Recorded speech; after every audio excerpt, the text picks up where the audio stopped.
Hey, hey, watch party time. Let's go. I gotta set up almost said PayPal. That's not what it's called. It's called playback. Yeah. Let's get playback going. How's everyone doing? You know me, I've got my snackies. I've got a sandwich again. Oh, Biz. Oh, it's Biz.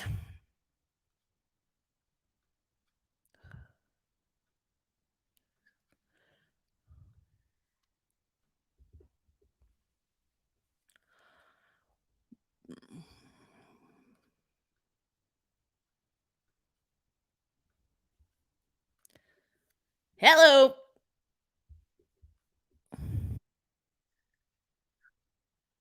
What's up? Oh, happy Monday, as it were. All right. This is pretty much my first NHL game since the Kraken were eliminated. So, what did I miss?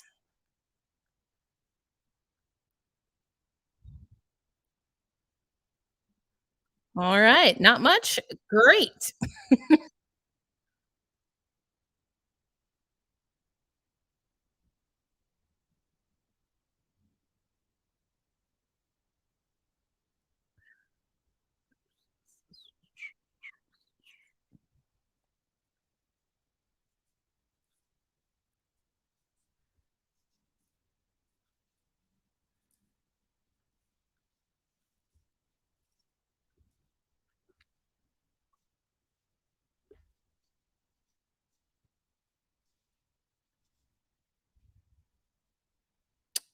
I don't know what that means, but okay.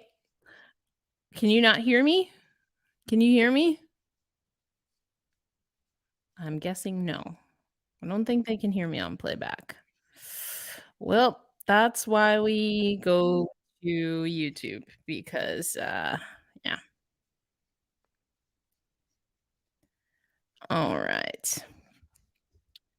If you're watching on YouTube, let me know where you watching from, who you rooting for. Uh, I have not seen a game since the Kraken were eliminated, so I don't know what's going on. And that is because WNBA season kicked off like 3 days after Seattle was eliminated, so I've been focused on that. It's been a good season.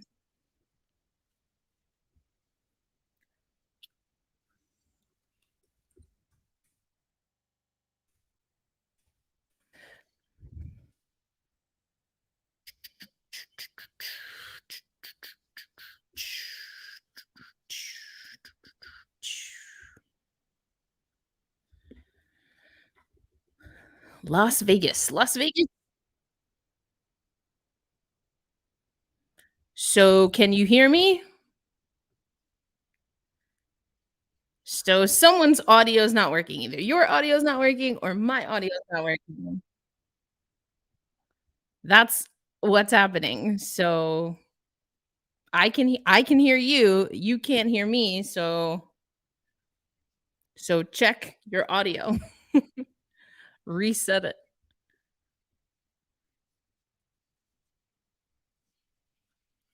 Reset it.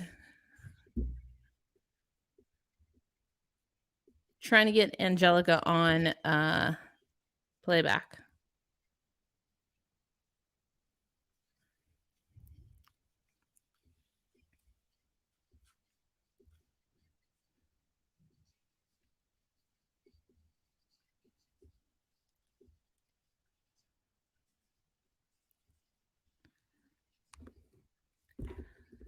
All right. Check, check, check.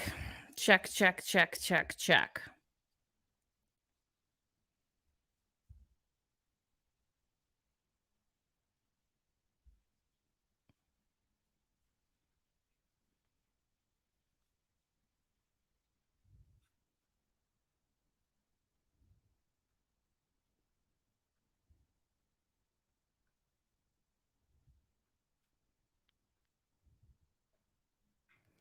All right. Starting this yet again.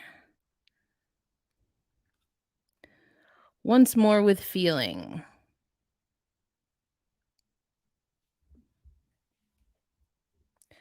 Once more with feeling.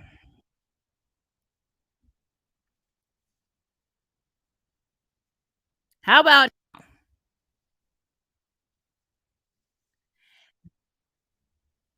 can you hear me?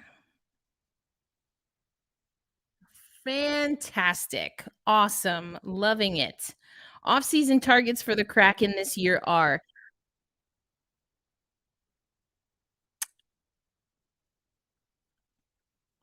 all right. My targets for the Seattle Kraken would be a young defenseman. And as a matter of fact, we did our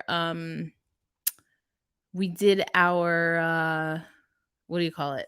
Mock draft. That's what I talked about on today's episode. So that's what I want to see. I think there are going to be some depth forwards that we likely are going to have to interchange. It's not looking good for Ryan Donato, if I'm being honest. Hurts my heart. And I do wonder what the future holds for Chris Drieger. So we'll see. We shall see. Um,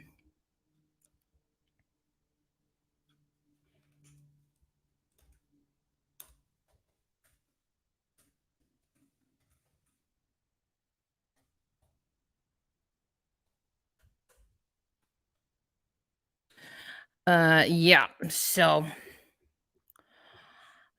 we shall see.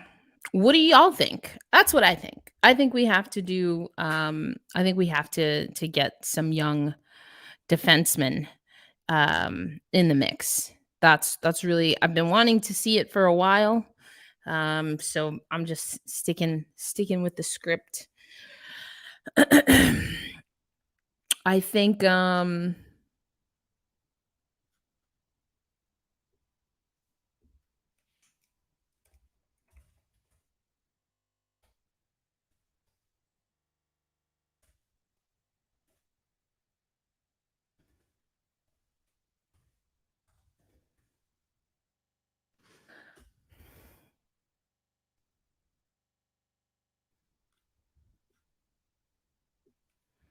all right. So I don't know what's happening with playback, but let me know if you can hear me on YouTube. Can you hear me? Can you hear me? Yes, no, maybe. Let me know. Let me know.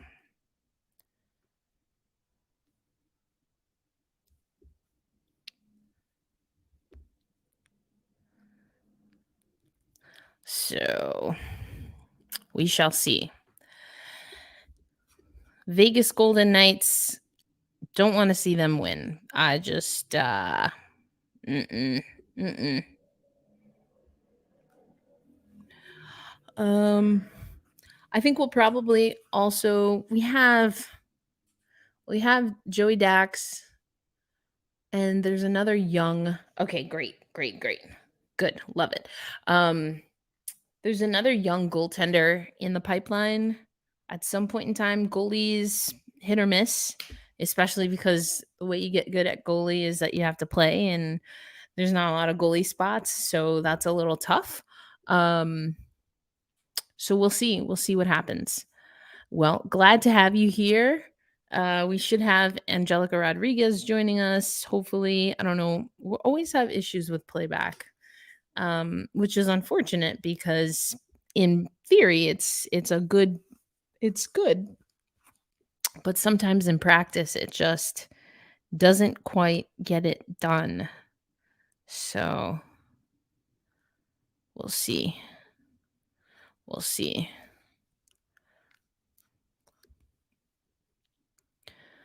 Eddie Olczyk.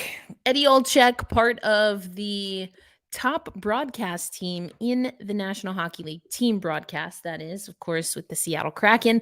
Talked about that on today's show. Um, and I also talked about how I think Eddie Olczyk actually was the one, especially early on, I think John did a better job as we move forward, but especially early on, it was actually Eddie that was tossing to JT Brown, especially when he was down on the ice. Um, and so I like that about Eddie. I think John was really going hard in the paint with that, kind of relationship that he had with Eddie, which is great. But I'm glad that they got a way to get JT into the mix a little bit.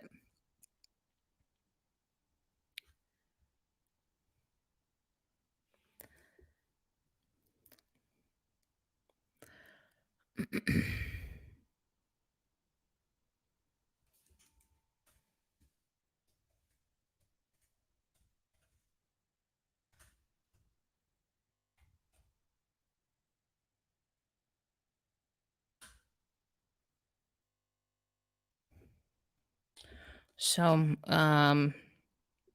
who's this guy? Keith Jones at ice level. So this is TNT. Do they have it the rest of the way? I think that's right. Right? I have yet to see a hockey game in Vegas, but I think I'm gonna have to make it happen. Looks like a good time.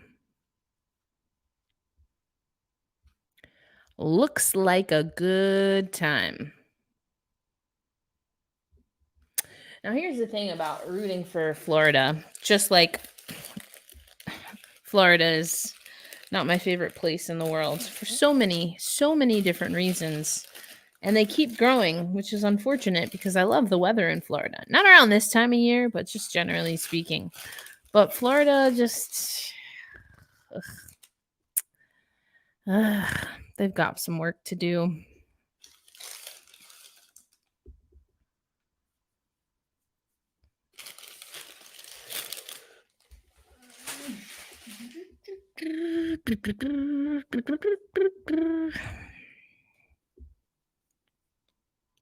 Let me know where you're watching from. And do you have any predictions for game two?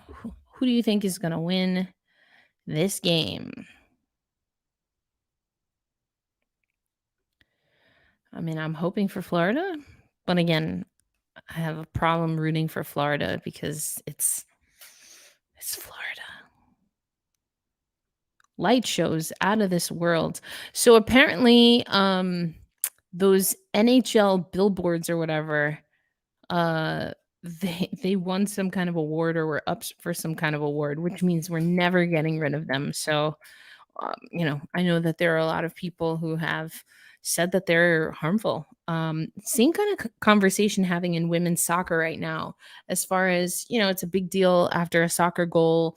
Usually there's smoke, there's flags, and now apparently there are light shows. And there's an actual goalkeeper in the league who um I don't want to mislabel it, but she's very sensitive to the lights and has complained about the lights, and it's like a whole thing. So I don't know. Pyrotechnics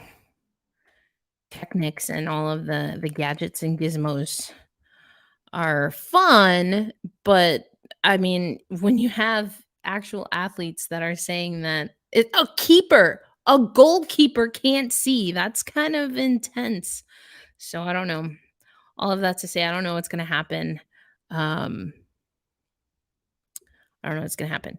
Only rooting for Matthew Tkachuk. Yeah, I know you said that before. I mean, I don't know. I know he's good at the hockey, but personality-wise, eh, doesn't do it for me. It's a lot of hockey players, but anyway. Yeah, personality-wise, I have no rooting interest except for this man's gold pants. Just as I said that. Those are this man is wearing gold pants. He's wearing gold pants. That's fantastic. Oh, that's fantastic.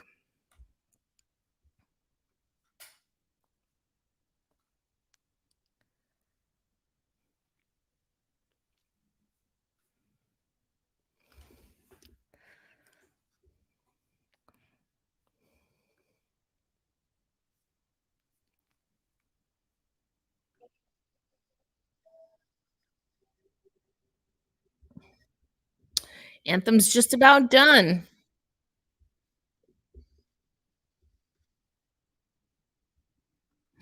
I think I saw a headline where it's like, there's going to be a new Stanley Cup winner. And I was like, yeah, we took care of that. Thank you very much.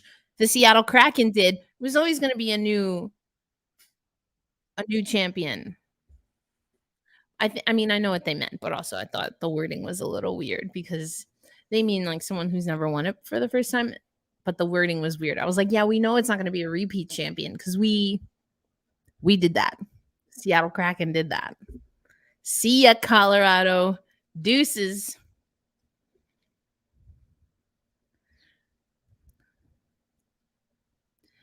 What's that guy's name? What is that guy's name? I know that guy. They probably just showed his name too.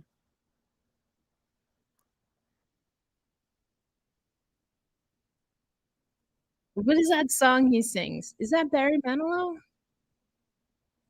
I don't know.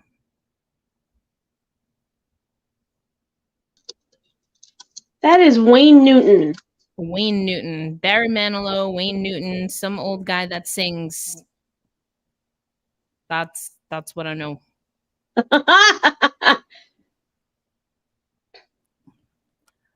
Yeah. Haven't done the boys hockey since the Kraken were eliminated, so this will be interesting. Oh, Lord have mercy.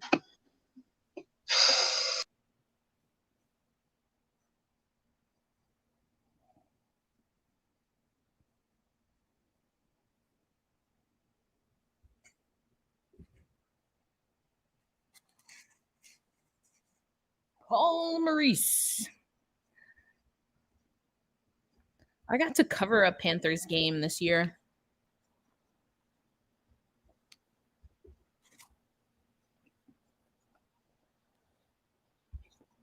Solid team.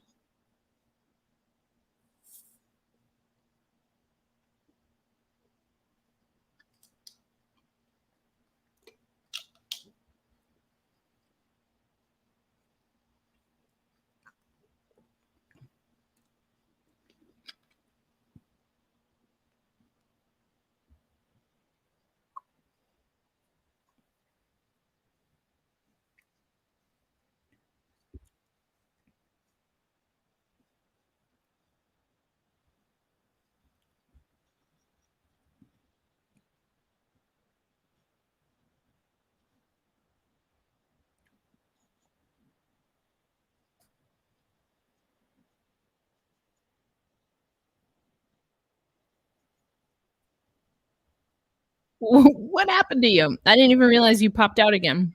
I don't fucking know. I'm over technology today. The more I have to deal with technology, the more I want to be like a hermit. Anyway.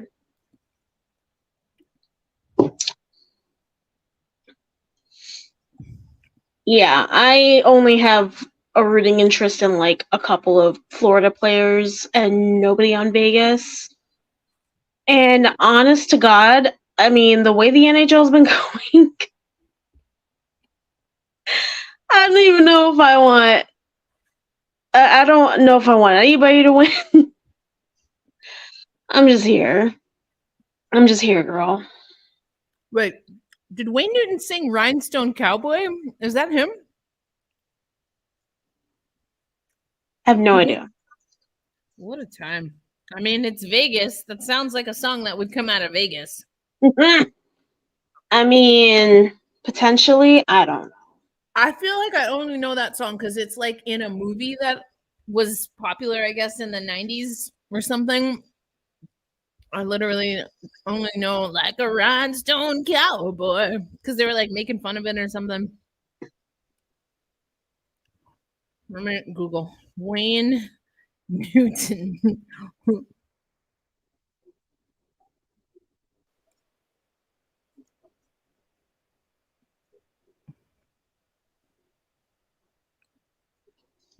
One of the most popular singers in the nation from the mid to late 20th century.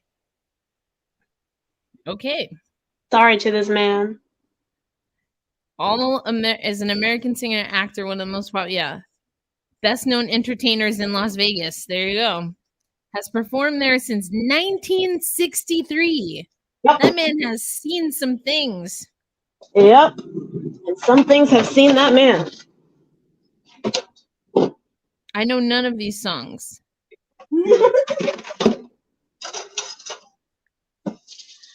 I only know. Yeah. You're nobody till somebody loves you. He's sang The Impossible Dream. Like, is that his song? I don't know. I don't know. Red Roses for a Blue Lady. I'll be with you in apple blossom time. Isn't that the spring? I don't know. Sure. What a thing. Okay. To be alive. I mean, Asia Wilson wasn't available. What's going on? Asia Wilson wasn't available. I would prefer Asia, to be honest. She's done it before. Did she? Yeah. I love that. As you all know, we do love a good crossover. Mm-hmm. Sorry, I keep swearing. Stop swearing.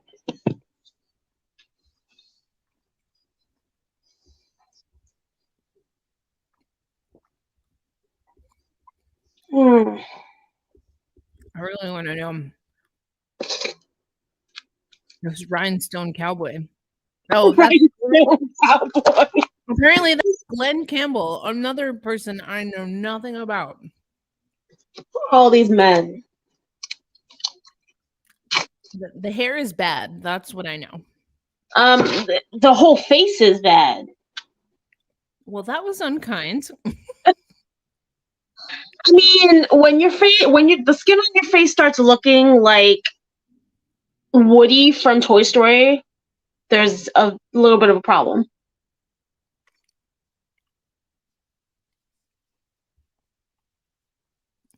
I know that was a bit outside. Just a bit outside. All right, let's look at NHL.com. Let's talk about hockey things, I guess. So Vegas won game 1. That wasn't particularly close, if I remember correctly. It was close up until the third period, and then Vegas kind of like went on a tear. Oh yeah, that's kind of how Vegas has been going. I shut it off after 3-2, so I don't know what happened. That's why I'm gonna look it up. I really am like, I don't know, because Bob had some. Ooh, as we get a breakaway, and what a save, Aiden Hill on, I believe that's Carter Verhaeghe. He just made a save on. Yes, sure. It is. My boy Carter Verhaeghe. Yeah, fall down at the blue line. Verhaeghe goes the other way. Hill just stays square to it. Good for him. I don't know that Verhaeghe really got everything he wanted on that, but good job on Oh, look at Barkov being a good captain and giving Bob back his stick.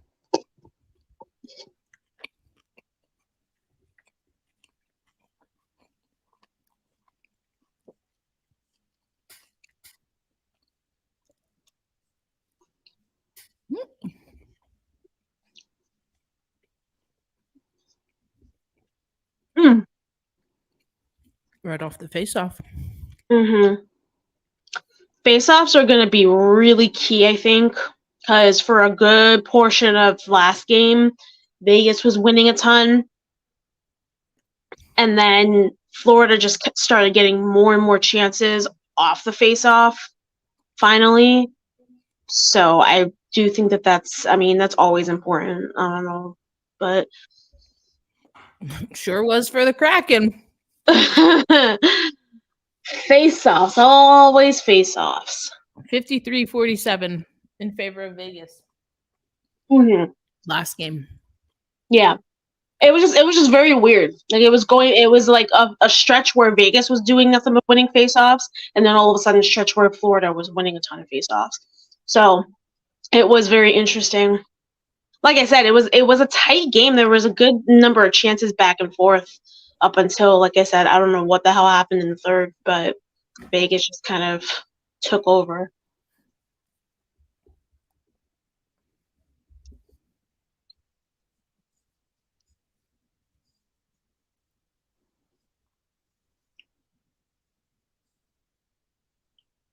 And here we have a hit at the blue line.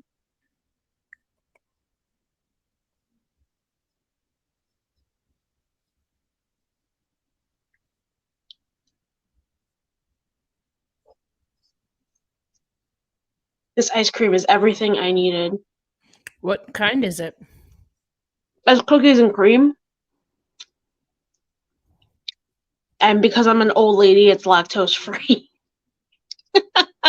Or just because you don't want to eat dairy? Or lactate, I guess is, or I don't know. Lactose.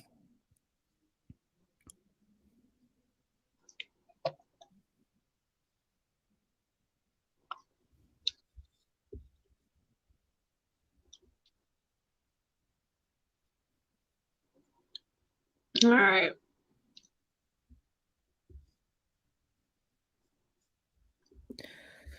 Well, both teams look to be doing a decent job of not letting them get the other side get any kind of sustained zone time, which is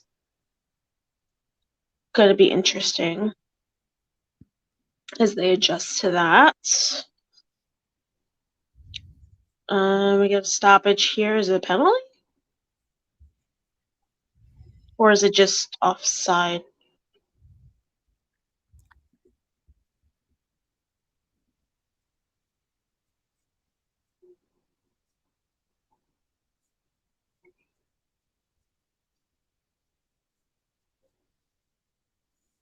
Anthony Duclair, I really like watching him play. He is so fast, and he really makes a difference in the Florida offense when he's in the lineup, for sure.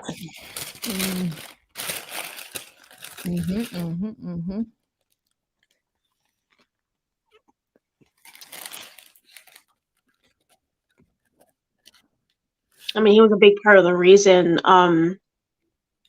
Florida was able to kind of recoup after the Hurricanes kind of took over game 4, I think it was, if I'm not mistaken. I think he had like a couple of assists on goals. Like, I don't remember it. When I tell you, I don't even remember what I did this morning. It has been a weekend, girl. I can tell you 100%. I have no idea what you're talking about because I didn't watch any of those games. I'm trying to remember. Did we just get a penalty? Yes, we did. I'm now very tranquil here.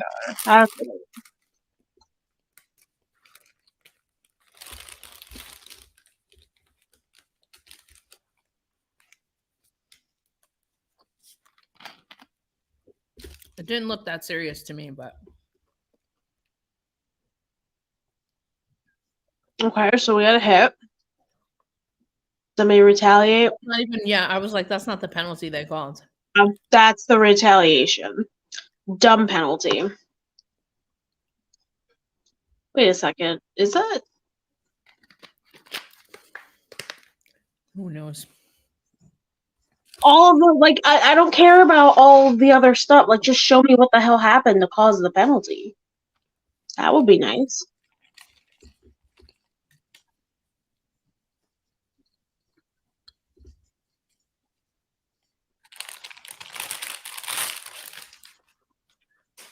What your snack on?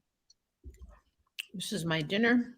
I had to get a sandwich real quick because I did not cook dinner. What kind of sandwich?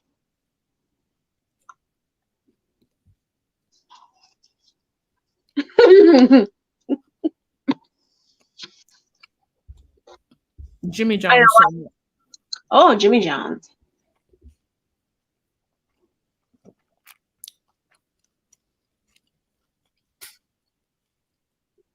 Why are they always with these damn truck commercials? They always do those crazy things like park at the edge of a cliff, and then insurance companies wonder why people do dumb things with their cars.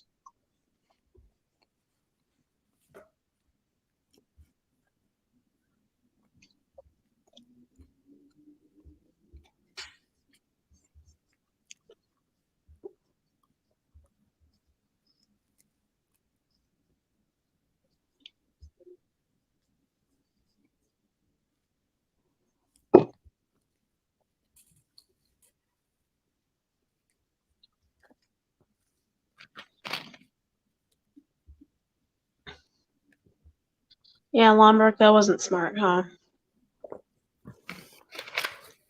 Remember that World Championships where they put cameras in the penalty box and all of the women players, especially from the North American teams, would put the towel over the camera? I think it was last year. No, it was not. It was It before was? last year. No, it was before last year. Oh god. It was like 2 years ago. I was like, okay. We need more coverage. I mean, not like that, I guess. Oh, I want in-game interviews to go away expeditiously. Vegas specs on the power play. Boo. Mm-hmm. I should say I'm rooting for Vegas, and then they'll probably lose. Oh my god, please. Just kidding.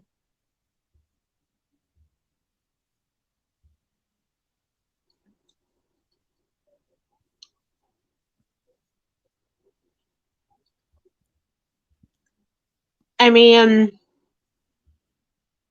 Ooh. yeah. Open the door. Mm-hmm. And from what it looked like the Panthers had a chance to clear it and just didn't. Oh, instead, Jonathan Marchessault gets another goal this series. He had one last game as well. I think he had the goal to make it 2-1, if I'm not mistaken. Don't remember. And now Florida tries to answer back. Don't know what you were doing there, bud.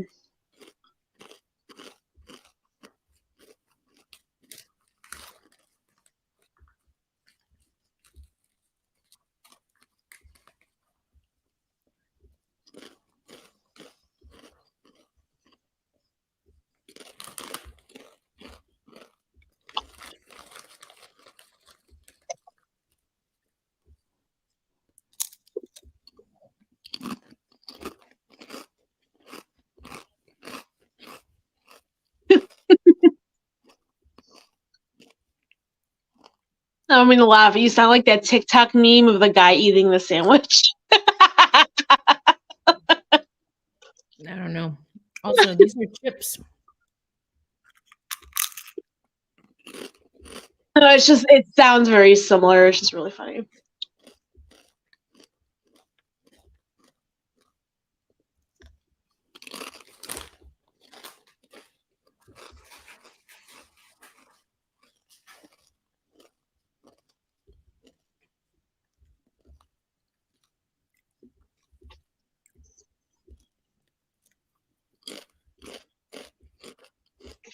Okay.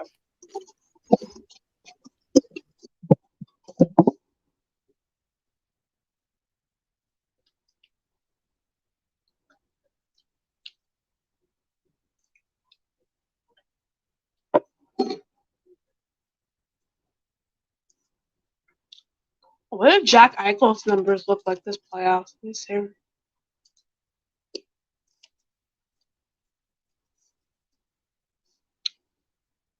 Because I always forget Jack Eichel plays for the Vegas Golden Knights now.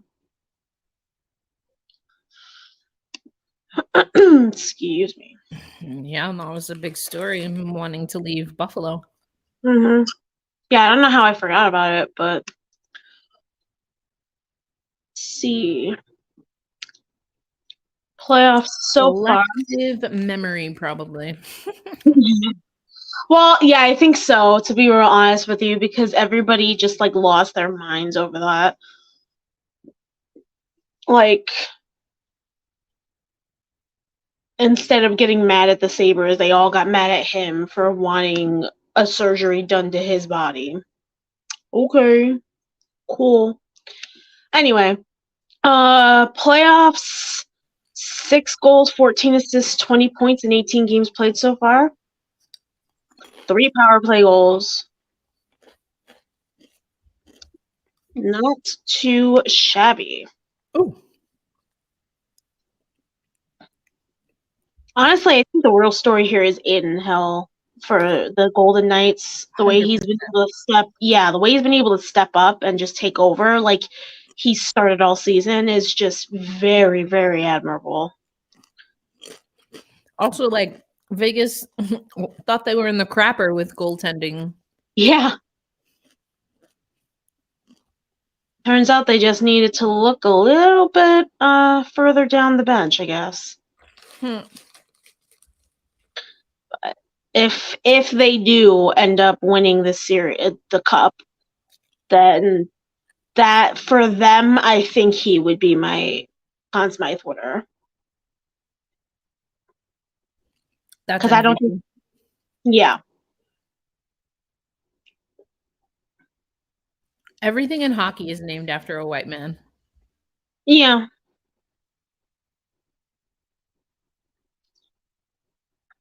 Unfortunately.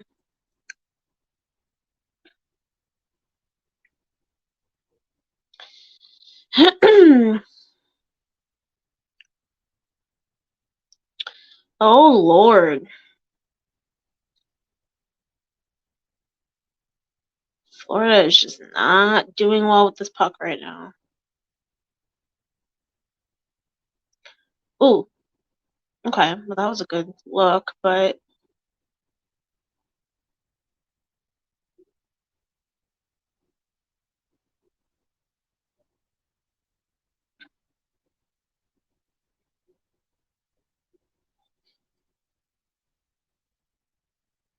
ooh, who the hell did that hit?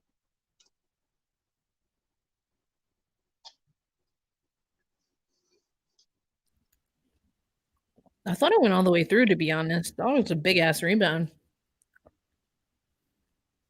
Well, yeah, because it went all the way back to the blue line. I didn't know if it hit somebody because there were a couple people in front.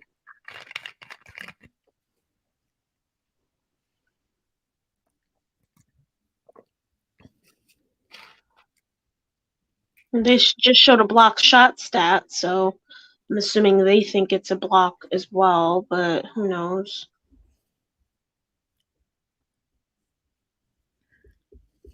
It's just a lot of Florida trying to break through, and Vegas just being like, no.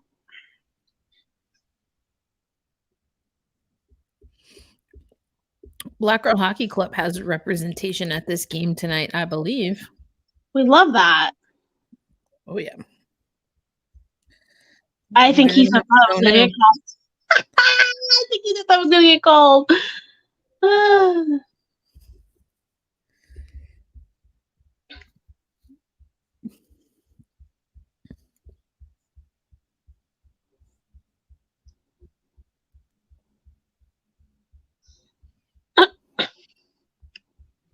Florida needs to use the width of the ice. Yeah. They're going straight down Broadway. Not happening. Yeah. It's just making it really, really easy for the Golden Knights to just pick off whatever they're trying to do. I just want to put the game on this screen so I can at least be comfortable. You've got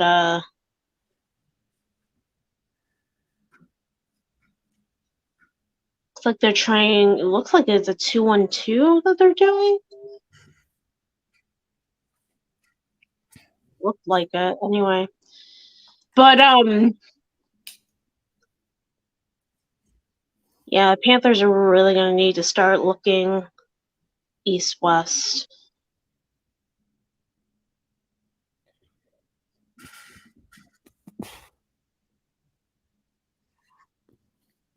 And it always irritates me when I see teams do that. It's like you have like twice the width of the ice that you're actually playing in. Can we please like stretch it out a little bit?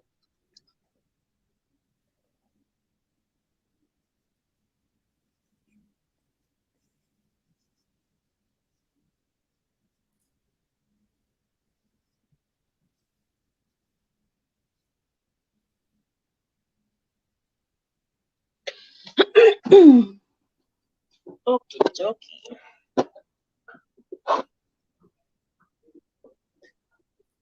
Oh Lord.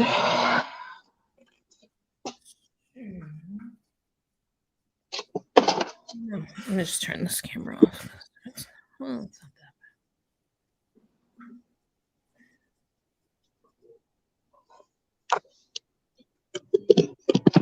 Oh. God. This damn charging cord. So over it.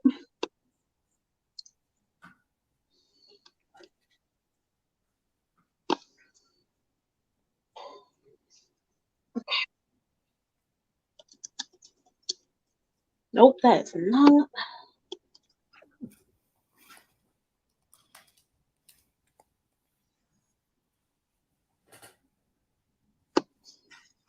What is this on TNT or TBS? I always think of them as interchangeable. I mean, they basically are. Yeah, I was gonna say they're owned by the same company, aren't they? Yeah, but they don't. Yes, they're technically two different channels. Sure. I'm trying to put it on the larger screen here, get a lot more comfy, but it doesn't want to work today. Jackie Redmond. She's usually doing studio stuff for NHL.com, right? I think so. NHL Network, I guess. Yeah, these interviews always irk me. There's no point. There really isn't. I mean, it's not like they're going to give you a whole bunch, you know? Let that man do his job, please. Yeah, I hate them with a fiery passion. They wanted to do them. They did do them for the PHF playoffs. So I was like, oh, God. No, absolutely not.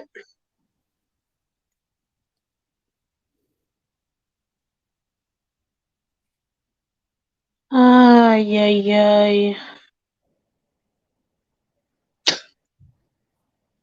Penalty.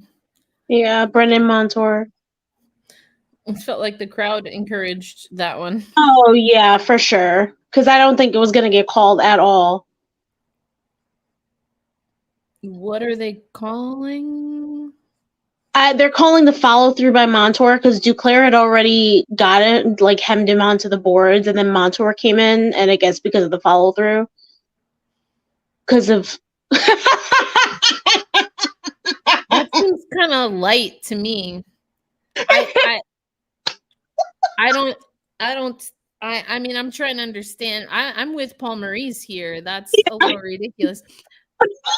There goes Montour with the blade over the camera. Yeah, at least he was slick with it.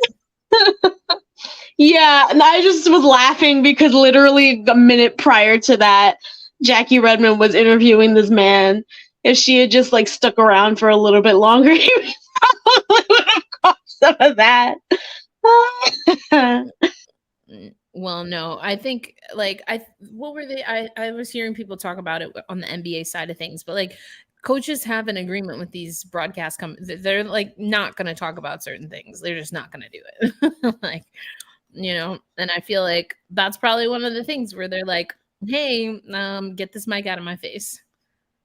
Rightfully so. It's more so I think a hot mic situation than anything. It's not like a on purpose type of thing. But yeah, he's not happy. That seemed like a weak foul to me. It did. I mean, he arrived on the spot because like that's what you do. He was there to give extra coverage. Mm-hmm.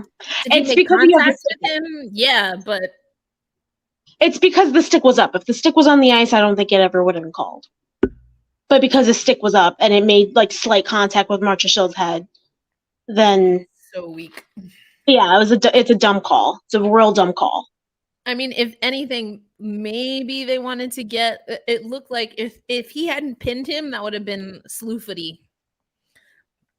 You know, he looked like he was going to take his leg out. Yeah. Sweep the leg. Which, I mean, slew footing is a shit move, but hold your He poster. didn't. No, he he made didn't. contact with that leg and then he pinned it, which was super smart. Yeah. Do we have another penalty? You get a penalty. You get a penalty. You get a penalty.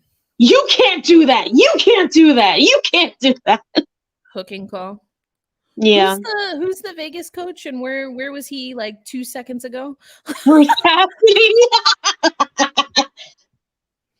The revolving door of coaches, just like the revolving door of the penalty box. No, but for real, who is this guy? Who's that man? Cassidy? Is that not Bruce Cassidy? Matthew, put the damn mouth guard in your mouth. Who did he used to coach for? Didn't he coach? Didn't he used to coach here? Bruce? I thought he's always been the Golden Knights coach. I thought they got rid of a guy and then I don't know. Who knows? I can't keep up with these guys. Or who's that guy? The Toronto guy who's in Pittsburgh now. Also, like they got rid of what's his name? I'm thinking of his Burke, right? What's his first name? Patrick is his son. Brian Burke. Yeah. Almost said Bruce. I was like, that's not right. We were just talking about Bruce. Okay. Peter DeBoer coached the Golden Knights, and then wait, where is he now? He's in Jersey, I believe. Is it Jersey or is it Dallas? I think he was in Jersey. Now he's in Dallas. Because he also, I think at some point he did coach Carolina, but Rod Brindamore's coaching Carolina. What's the guy's name in the guy's name in Jersey is like you're right. He is Dallas. My bad. I was like, yeah, that name sounds familiar because we just played that guy a bunch of times. Yeah, he used to coach for Jersey, and that's why I got confused. Oh. Yeah. Like I said, the same five. Yes. Lindy Ruff is in Jersey. Coaches Jersey. Yes. It's the same, like I said, it's the same five dudes. Holy stick to Kachuk.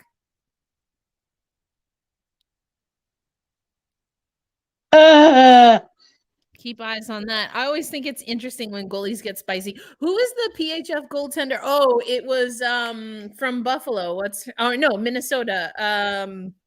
Jenna Brenneman. Yes. She got spicy. I was calling that game. I was like, this is getting spicy. She got real spicy. Yeah. Well, because she was getting run through and there were no calls. And so she's like, F it, like we're down 1 million goals. Not literally, but also. We're down like 5. We're down a 5 spot. Like whatever, just whack-a-mole. They're doing it to me, I'm doing it back. I mean, why not?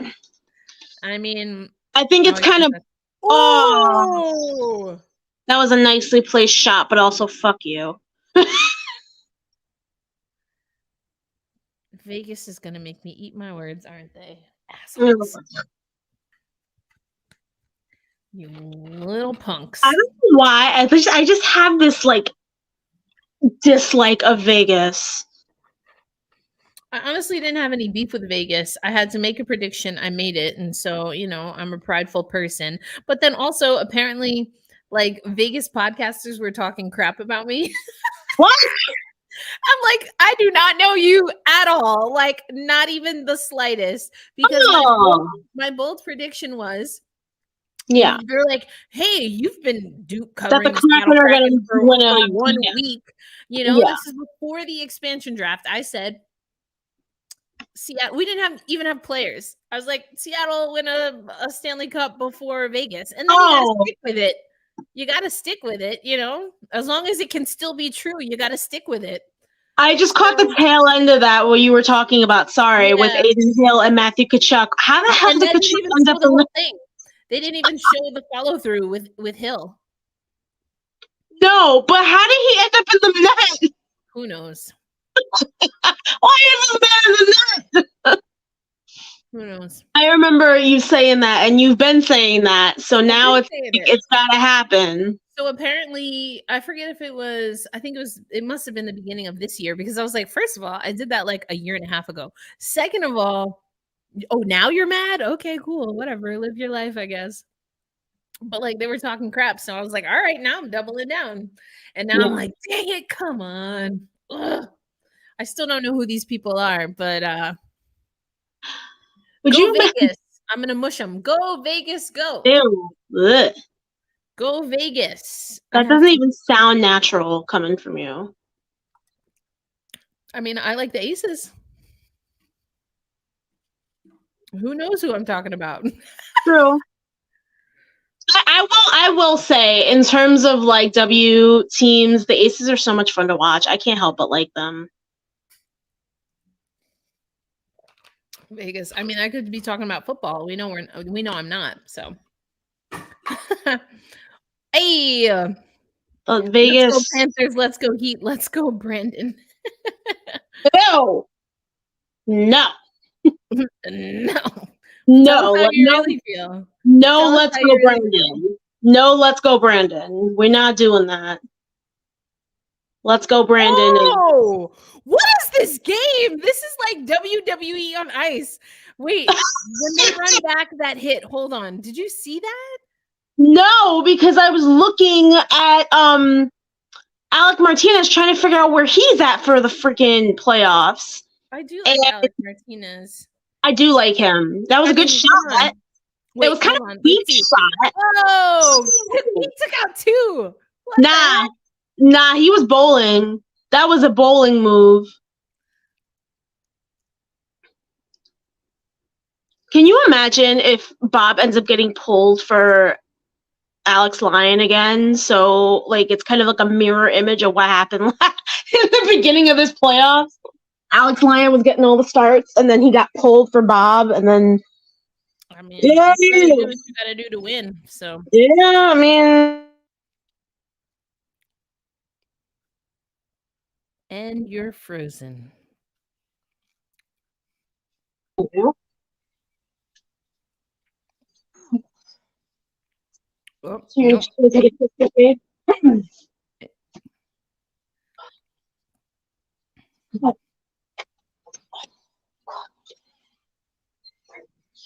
Made the mistake of wearing slides yesterday during the Pride Parade and walking all over Buffalo in them. Do not recommend. Yeah, how am I going to open up my car, Ange? How without keys? Just with the power of my mind? I have no idea what you're talking about. You froze for a minute, so I lost some of it. I'm going to take you off the stream while you do your thing. All right. Oops. Nope, that's not it. Okay. Well, that was quite the first period. The Florida Panthers are up 2-0. That's not accurate. The Golden Knights are up 2-0. I'm trying to will the Panthers to be up, but they are trailing 2-0. Let's see what we have stats wise here. It got really trippy towards the end. 10 shots for the Panthers, 11 shots for the Golden Knights, 2 goals, obviously, for the Golden Knights. Hits are 19-8, interesting, in favor of the Panthers. Let's see. I don't see block shots on this one really this quick little, which is weird. They're not giving us block shots on that graphic on NHL.com, but I mean, Panthers, We were talking about it. They need to go east-west a little bit more, use the width of the ice. They are trying to run everything coming through the neutral zone straight down the middle. And Vegas is doing a really great job of fronting them as they're crossing the blue line. But then also they have I mean, I'm tempted to say, I don't know what you would call this in hockey, but it's almost like a zone defense where once you put the trap, then there's someone that's kind of hovering. And then if they break through the trap, then that person immediately comes and fronts the puck. So it's just a constant cycling defensively, which is absolutely beautiful. As someone who loves defense, I'm into it. Again, so I think Angelica, I know she's doing some things. She's talking about like the different staggering in the hockey, but in basketball, it's pretty much the same thing. Like you front two up front, you front two players, and then you have that other player right there as well. I think it's a very effective, obviously, and Florida. They need to do a better job defensively. That second goal in particular, what you saw was both of the goals really. The first goal, Vegas had a player in front, and he basically acted like a door. And he was a screen, and then he saw the puck coming in and just moved out of the way. If you're Florida, what I would want to see Florida do in that situation is you've got to clear bodies. Vince Dunn, I mean, obviously I cover the Seattle Kraken. Vince Dunn once said, sometimes people don't know what they're talking about when they're asking us to clear bodies in front. And I understand what he's trying to say. You don't want to disrupt what's happening in front too much, but you cannot have teams camp in front of your goaltender. You can't have it. If you're not going to be stick on stick, you can't do that. Because that's where, just like what Vegas did on their first goal, all you had to do was open up like a freaking screen door, and that sucker buzzed right by. I don't like that. I personally don't like that. I guess every team's got to do what they got to do. Some goalies also, like, again, talking about the Seattle Kraken, Philip Grubauer, he's not good with bodies in front. And so Vince Dunn, like, I hear what you're saying, generally speaking, but in the context of your team and also within the context of the situation, you've got to clear bodies. And it's looking to me like Florida has to clear some bodies in front. The second goal, I need to take another look at it. There was a defender there and the goalie, Bobrovsky, obviously, and neither one of them saw that shot go in. So how much of it was that's just a good shot? It was a well-placed shot, I will say. Yes. Bobrovsky went down pretty early into his into the butterfly.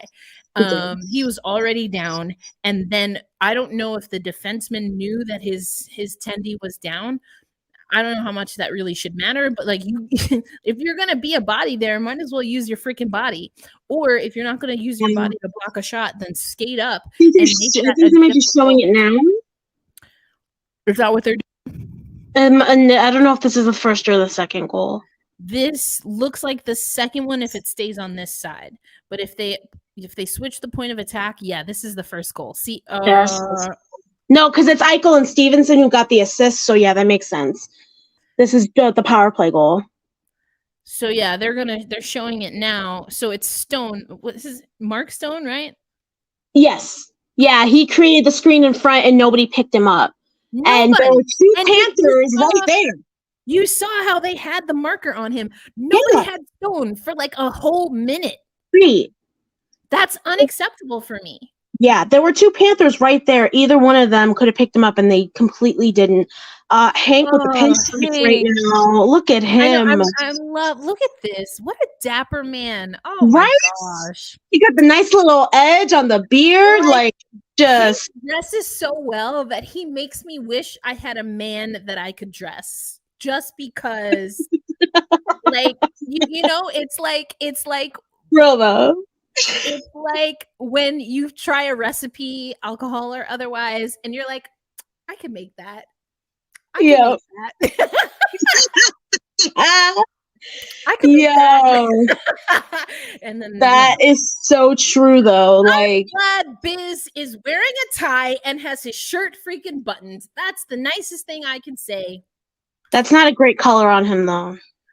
I mean, I don't know. Sure. That's not a great color on him. I don't like that color on him. I mean, it's I don't know. I think nothing of that suit except for the fact that thumbs up that he's wearing a tie. That's all I have to say about that. Ooh, okay, give us a pop. Yes, with the color. Yes, Anson. Orange We and blue. love it. We love that. it. Ooh, that is We a blue. love. Yes. Blue. Okay. It's like 2 different shades of blue too. I like it. That's what I like it. Whoa, it's blue. Yes. Okay, Liam, what you working with? He's also wearing a blue, not as dynamic, shall we say, of a blue. Always, he's a little pedestrian, but he's well put together. I will say. But he knows his role. Nobody's looking at He's him serviceable. on these shows. Exactly. He's the moderator. That's his job. Yes. Oh, that was a shot. That was a shot to the face. Holy cow. Yeah. We all know Hank is the one that everybody's looking at. Absolutely. So. And this is a muted look for Hank, but the devil is in the details. Because once you get that, oh my God, the pocket square. Oh my God. Can I see the cufflinks? There's pinstripes, and you can't. You only see them when the light hits him up close. You notice the black pinstripes. Put out so you can see his shoe. I mean, stop. Stop. Listen. Yeah, this color is. Yeah, I'm feeling you now. It needs to either be darker or. It needs to be darker. That's my take. There's too much blue. It's too much of a blue-based burgundy for me. If it was more, yes. If it was more like a brown-based, I think it would work a little bit better for him.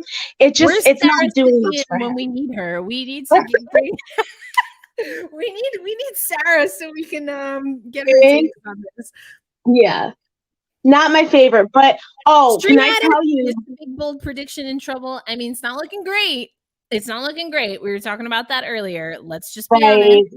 But you know what? That's why we play the games. That's why we play the games. There's something about games and prizes that I could say no. Not games and prizes. But I was gonna say game 1, Hank. That man took Silver Fox to the next level. And I was mad I didn't watch it. Like, I don't even have a reference point. I didn't see it. You need to go find a clip or something. That man, it was like this beautiful light gray moment, matching tie. Just was it better than the whisper of pink tie that he had on? I called it a whisper of pink. It was just like, it wasn't even blush. It was like, if you could catch someone pre-blush, like you can tell like they're about to pink up, that was the color of his tie. It's like somebody said pink in the next room. Whisper. Yes, exactly. It was a whisper of pink. I mean, I was digging it. I was like, okay, he got the silver in the suit. He got the silver in the tie. He got the silver in the beard. I'm like, okay, I see what you're working with, Hank. I see what you're working with. I like it. He's 41 years young and just, flaunting it. Not salmon, a whisper. A whisper. Whisper. Not a whisper, but a whisper. Just to, emphasize. Got theory on my damn screen. A whisper of pink. No, salmon, because salmon, especially like good salmon, you can get salmon is bright pink. Yeah. Mm-hmm. Damn it. I was at Wegmans and I almost got salmon, but I had already spent like $70-some on nothing, so I was not about to buy salmon on top of that. I just inherited a whole box of Omaha steaks. So the thing about moving to Tulsa, because I moved here with a program, and so there's always people moving in, always people moving out. And so Yeah. I went to pick up, like, I don't know, like a vacuum or something from someone moving out. And they were like, "Do you eat red meat?" I was like, "That's really random, but yes." They were like, "Steak, here you go, free steak." I got free Love it. steak. I got a new shoe rack. I got a bunch of mixing bowls. I needed new mixing bowls. I got Oh, new mixing bowls. the best. You know, The best. We the love best. that. Yeah. I feel like Hank is the kind of guy that would wear pink and call it that and not try to pass it off as salmon. Well, he would call it pink, or he would call it a whisper of pink. Because I mean, I don't know. I feel like also Hank could be You like, pale "Oh, pink. he's like, "Oh, this I just threw it together." That's the energy he gives me, and, like, He probably did just throw it together because he's that damn stylish. I just threw something together. I'll never forget when he was playing and people were asking him about his choices, like about his style or whatever. And I swear to God, he's like, "I love skinny ties. I will never wear like a chunky tie ever." And I'm like, this man. Well, he's European, so Yeah. This man did like pays attention to tie width. I'm like, well, I there are don't see some ties that are way too it's like, there's a it. spectrum. There's, Yeah. like I feel like I'm just gonna say it, and then we can dissect it. But Kevin Weeks, and then you have Hank. I'm just saying, they both have, a following. I lean more towards the Hank, but Yeah. Kevin Weeks gives me 1990s Baptist preacher. Not Baptist preacher. It's very specific. It's with the length and it's just a lot. Yo, not Baptist preacher, but I will say, you're right. And like, I completely lost my train of thought because I'm still like 19. This was back in, this was like when he said this was like in the mid 2000s when guys were still wearing shirts that were like 3 sizes too big for them. Like, Or maybe this, that's where Weeks is there. That's where yeah, he is. yes. I know Shiatic asked what gets mixed in the mixing bowls. Well, as for me, what gets mixed in the mixing bowls, I'm very excited because I also got like a loaf pan. It's not really a pan. It's what is it, the plastic, or not plastic, the glass, but whatever. It's Pyrex. Thank you. I will be making cornbread. And the reason I make cornbread is really so that I can make honey butter. I mean, I love cornbread, but once I discovered honey butter, I was like, Fries. the two must go together. Yeah. Just make sweet potato fries. I don't follow. Honey butter with sweet potato fries too. No, I like a savory sweet potato fry. Oh, see, I'm good with the honey butter. No. No. It's for the cornbread. No. It will be cornbread. Also, I have left some of my bananas. I've let them go overripe, or yes, overripe. Banana bread? You know Yes. it. Yes. Yes. I love a good cornbread. I love a good banana bread. Okay, So that's what we do. here's the question though. What do you put in your banana bread? I mean, Other than bananas. I do, but I don't put any nuts in. Okay, good. No. I That mean, was no. I don't. I'm not gonna. For me, that's like no. I know, like a little sprinkle on the crust, I can maybe get with, but no. maybe like if it was like finely crushed. Correct, like And like shaved. dusted. like Yes. shaved and like I mean like Goodfellas shaved with the razor in the prison. That's how thin I need this, you know, so that it almost melts. Okay, like that's the only way. And then it does, and then it has to be fancy. Like you have to go Starbucks with it. What kind of what is it? Like a pistachio or something that they put on there? It's delicious. Yes, girl. But I Yes. think actually that's on your pumpkin loaf. True. Which I also get down with. See, my banana bread for me, like it's got like the only thing you can put in banana bread that I will get down with is chocolate chips. I could get down with that. I don't, but I could. Banana and chocolate together. I don't know. Wait a minute. I have never in my life. No. Not. No. No. No, no, no, no, no. No, no, no, no. Garlic bread. Yes. Not cornbread. Focaccia bread. Chili and cornbread. Chili and cornbread. Basically anything barbecue. Yes. For me. Because barbecue always has a little tease of sweetness. That it's the sweet, it's the savory. Yeah. Cornbread, if you make it right, is also a good sop bread. And by sop bread, I mean anything that has sauce, not spaghetti. Sop it up. Yes, you sop it up. No, but like a cornbread, because it has a grittiness and a sweetness because of corn. You can also, I like everything spicy, so I even make my cornbread a little spicy sometimes. Jalapeno cornbread? Yes, girl. Ouch. As we get to the period, but we're talking about food. I'm good with this. Yeah, second period here. And then you have margaritas. Sometimes you can get a margarita. I had a good margarita yesterday. Ooh, I love that. Yes. I'm with your wife on this one, Striatic. I am.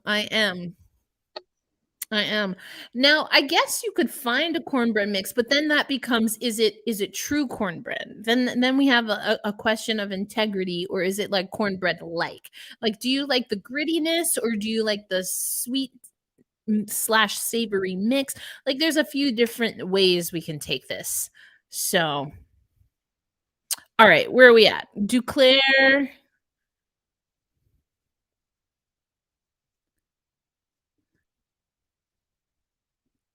Two good saves there. Good positioning by Hill. Oh, she's back. Yeah, I don't know what. I hit the back button when I was trying to close out the comments. I accidentally hit the back button and it closed me out of everything. Girl. Anyway, yeah, Aiden Hill looking strong with two good saves there. But yeah, cornbread is really just like chili or like barbecue for me. I can sometimes, again, with the maybe roast chicken. Chicken, anything chicken, barbecue chicken, delicious. Yeah. But I also sometimes just have cornbread as sometimes I'll have it for breakfast. You know, it's just cornbread. Yeah. Always good. It's always basically, you know, like I just pretend it's a corn muffin. What's the difference? There's really not much difference aside from the shape. Exactly. So basically, same thing. Mm-hmm. And I feel like people use honey in the morning, so it's all good. Yeah, it's like somebody was like weirded out by the fact that I forget what, I don't know if it was, I think it was like hot dog buns. Like somebody made like a peanut butter sandwich with hot dog buns, and somebody else was like, "Why would you do that?" It's like, it's just different shaped bread. That is, I mean, if you have it in a pinch, like let's say you don't have bread, but you have like leftover rolls from like when you did grilling the other day. Sure, it's bread. Bread is bread. Oh. Vegas is not to be trifled with. I mean, I don't even think Bobrovsky saw that, nor did the defender on the far side, which of course grinds my grits. Let's see this. Let's replay this because like something got to give. That's probably why. Okay, here we go. broken stick or stick straight. Okay, drop Yep. pass Yep. into the corner below the goal line. So yeah, What? 'cause What? Mark What? I Stahl. think he went off a skate, but also no one on the on the weak side. Yeah, because Mark Stahl is just hanging out in the middle. Hey guys, what's going on? You trying to No. defend? Hey, you guys. Hey, you guys. I fucking hate Mark Stahl. He's like, not only is he a homophobe, but he has the gall to be bad at hockey. No. Two worst things. Yes. Not Like, literally, but we're just no. But like, if you're gonna be a bigot, you should at least be decent at hockey.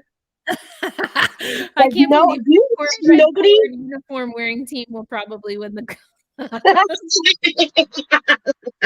So if one of them puts honey butter in the Stanley Cup, then I might change my opinion. Probably No. not. But Ew. we're going to see them at the Winter Classic. Oh, we're going to talk about that later in the week, but we have logos for the Winter Classic. Ooh, Seattle fun. Kraken hosting Vegas. I mean, it's an okay logo. I feel like if they let the Seattle Kraken design it, it would have been better, but I just love that the Kraken and Knights are gonna get a Winter Classic. I think that's like so cool. yeah. I'm going to hate it even more, but if one, because they made the final, but also like we'll see. Let me see if I can find. I want to get your thoughts on this logo because I know I uploaded it because we're going to talk about it on the pod on Locked on Kraken. But let me see if I can find it. I'm just like, you know. Can we not let this goalie shut up? Oh, that's another person I can't stand. Nick Cousins. Go F yourself, Nick Cousins. Anyway. Oh. Like I said, I truly am just rooting for Matthew Tkachuk on this team. No. Oh no. Let's see. Upper body. Let's see. This is the Winter Classic logo. Oh no. I mean, it's not terrible. It's just not. Right. I mean, it's okay. It's alright. Is it supposed to be like a compass? Yep. Okay. And it's pointing to the northwest, nautical rope, snow because I mean, yeah, the water. It's doing what it needs to do. I still think that if the Seattle Kraken had designed it, it would be super cool. So I'm looking for what all of the texturized like background overlay, like how they're gonna do it. I think it's gonna be dope AF. I think they could have done like the W in winter. They could have definitely done like an anchor or something like that. Would have been mad. I think they're trying to go with like a mountain thing, but you know, this is like the aesthetic for the NHL these days. Like all of the logos look like this. They made it a little sharper and tighter. I think like the W is supposed to be like mountainy, you know. Yeah, it's okay. Right. Yeah. Yeah. I mean, it's serviceable. It's not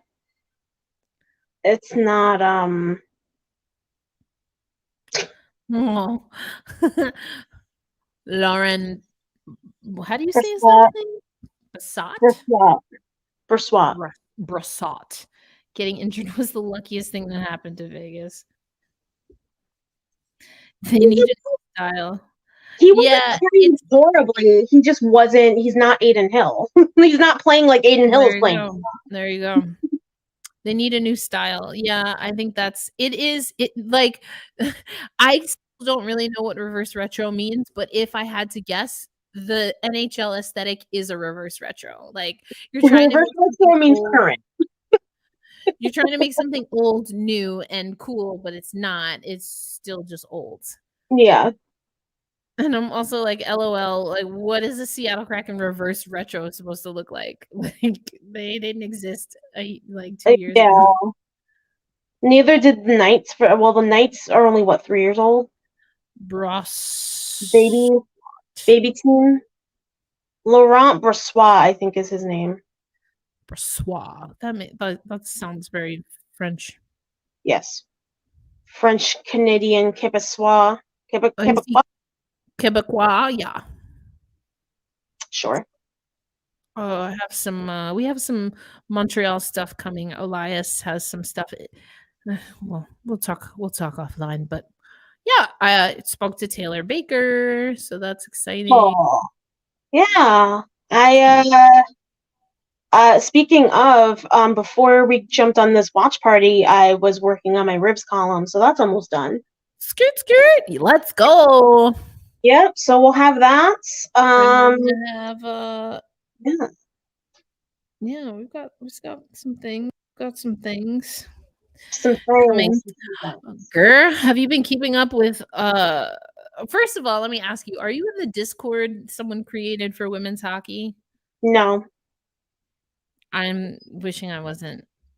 But again, I left. oh, you left. Oh, so yeah. Mm-hmm. For When the it longest first time, started.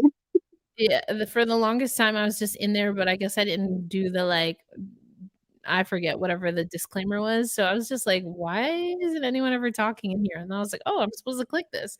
I don't Discord is not intuitive to me. So it's like trying to use a PC as a Mac user my whole life. Like I know it does things, but I'm just like, it doesn't do it for me. For me, it's not too far off from Slack, and I've been using Slack for years. So yeah, I prefer Slack. I really don't like either, but but yeah, that Discord is something. But anyway, well, I mean, not really changing the subject too much, but like, woo, Woho was on one today. I was like, oh my God.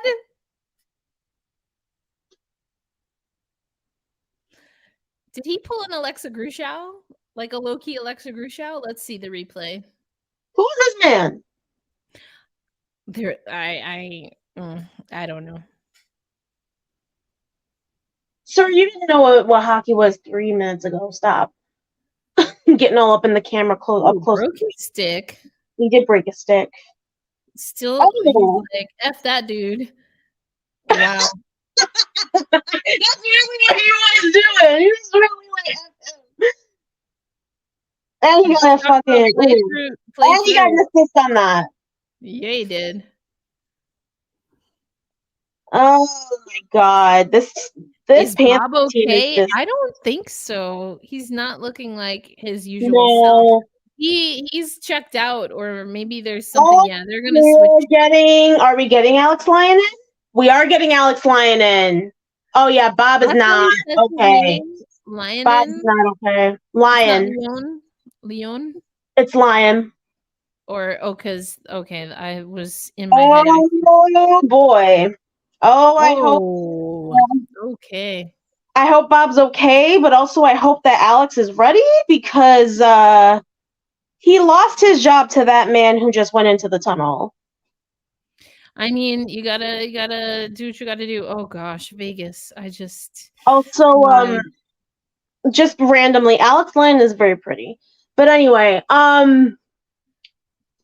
oh, see now I have thoughts on this. I have thoughts on this. First of all, I do think it's a valid question to ask. I'm just going to be honest. Like, why haven't you posted anything for Pride? I asked the same question for Hispanic Heritage Month that starts in the middle of the month and ends in the middle of the next month. Can you tell I'm always mad about that? But anyway, I asked the same thing about AAPI and definitely ask about Black History Month. Now, I never get an answer for Black History Month. No. Which is a whole different story. But I do think it's a valid question to ask. And then, of course, we saw some PWHPA people respond and say that their social media manager is on maternity. So completely understand that. But then I was like, you know what? Okay, sit this one out. I had my thoughts. They responded, okay, fine, whatever, live your life. But then it got brought up that there are some, I don't know if they're current board members, and then like just some other stuff about supporting gay people, but not all gay people. And I'm just like, or queer people. And I'm just like, no, they're TERFs. Let's just say what it is. They're TERFs. They're 100% TERFs. And resident gay speaking, sorry, don't want to speak over you. Resident gay speaking, what I'm going to say is this. I understand why the question was asked. That person should not have been the one asking it, simply because of the fact that this person has been called out on multiple things just within the past month, let alone the past however long he's been claiming to be an ally. And this is coming from somebody who is, I'm a colleague of his, I'm an associate of his. We've had conversations along these lines. That's all I'm going to say on that. But I mean, and so this is where I'll kick it up to a larger thing. And so I had a group chat that was going, and he is, I don't know. He's a Raiders wide receiver. He looked familiar. I was like, who is this man? Because they're zooming in on him, and he looks like he should be somebody. And yeah, he was somebody. Okay. Yeah. I didn't want to assume Raiders, but I also was like, he's probably. Yeah. But yes, Lamoureux. I will say, I think it is interesting that the WoHo community has locked in on this particular person. I just think it's interesting. I just think it's interesting. I really don't know. I feel like I'm still processing because I think there are some things that are said. Attempted murder. We love it. Wait, is Kachuk in there? If Kachuk is in there, I'm going to laugh. I think he is. Bet you anything he's the one on the floor. Let the bodies hit the floor. Let the bodies. I think that there is an excitability anytime Ian says something. And I'm trying to figure out how I feel about that. Not for his sake. I don't feel that he needs my protection. That's not what I'm talking about. I'm just like, I mean, I think that the reason, and I'll say this as somebody who, I get it to a certain extent why it is something that's a little bit more. Damn, why are you taking that painful, dude? That's like the third dude who's been like, oh my god. Oh, I thought he was going down the tunnel, but he's mad. Did he just say that, you guys? I mean, I don't know him, but I'll say this: like, I think that ultimately Ian means well, and I think that he's trying to go about things the best way that he knows how. But sometimes you need to learn when it's okay to speak and when it's okay to listen, like when it's time to listen. And I think that that's something that he's still trying to figure out. Like the whole situation that happened a couple of days ago with, the group chat and the 9 and all of that. I really tried very hard before I said anything to listen and to get as much as I could from the people who were directly involved and the people who were directly affected. Because at the end of the day, that's what you do. If you want to support these communities, you need to be willing to put your own voice aside for a second and really let others talk.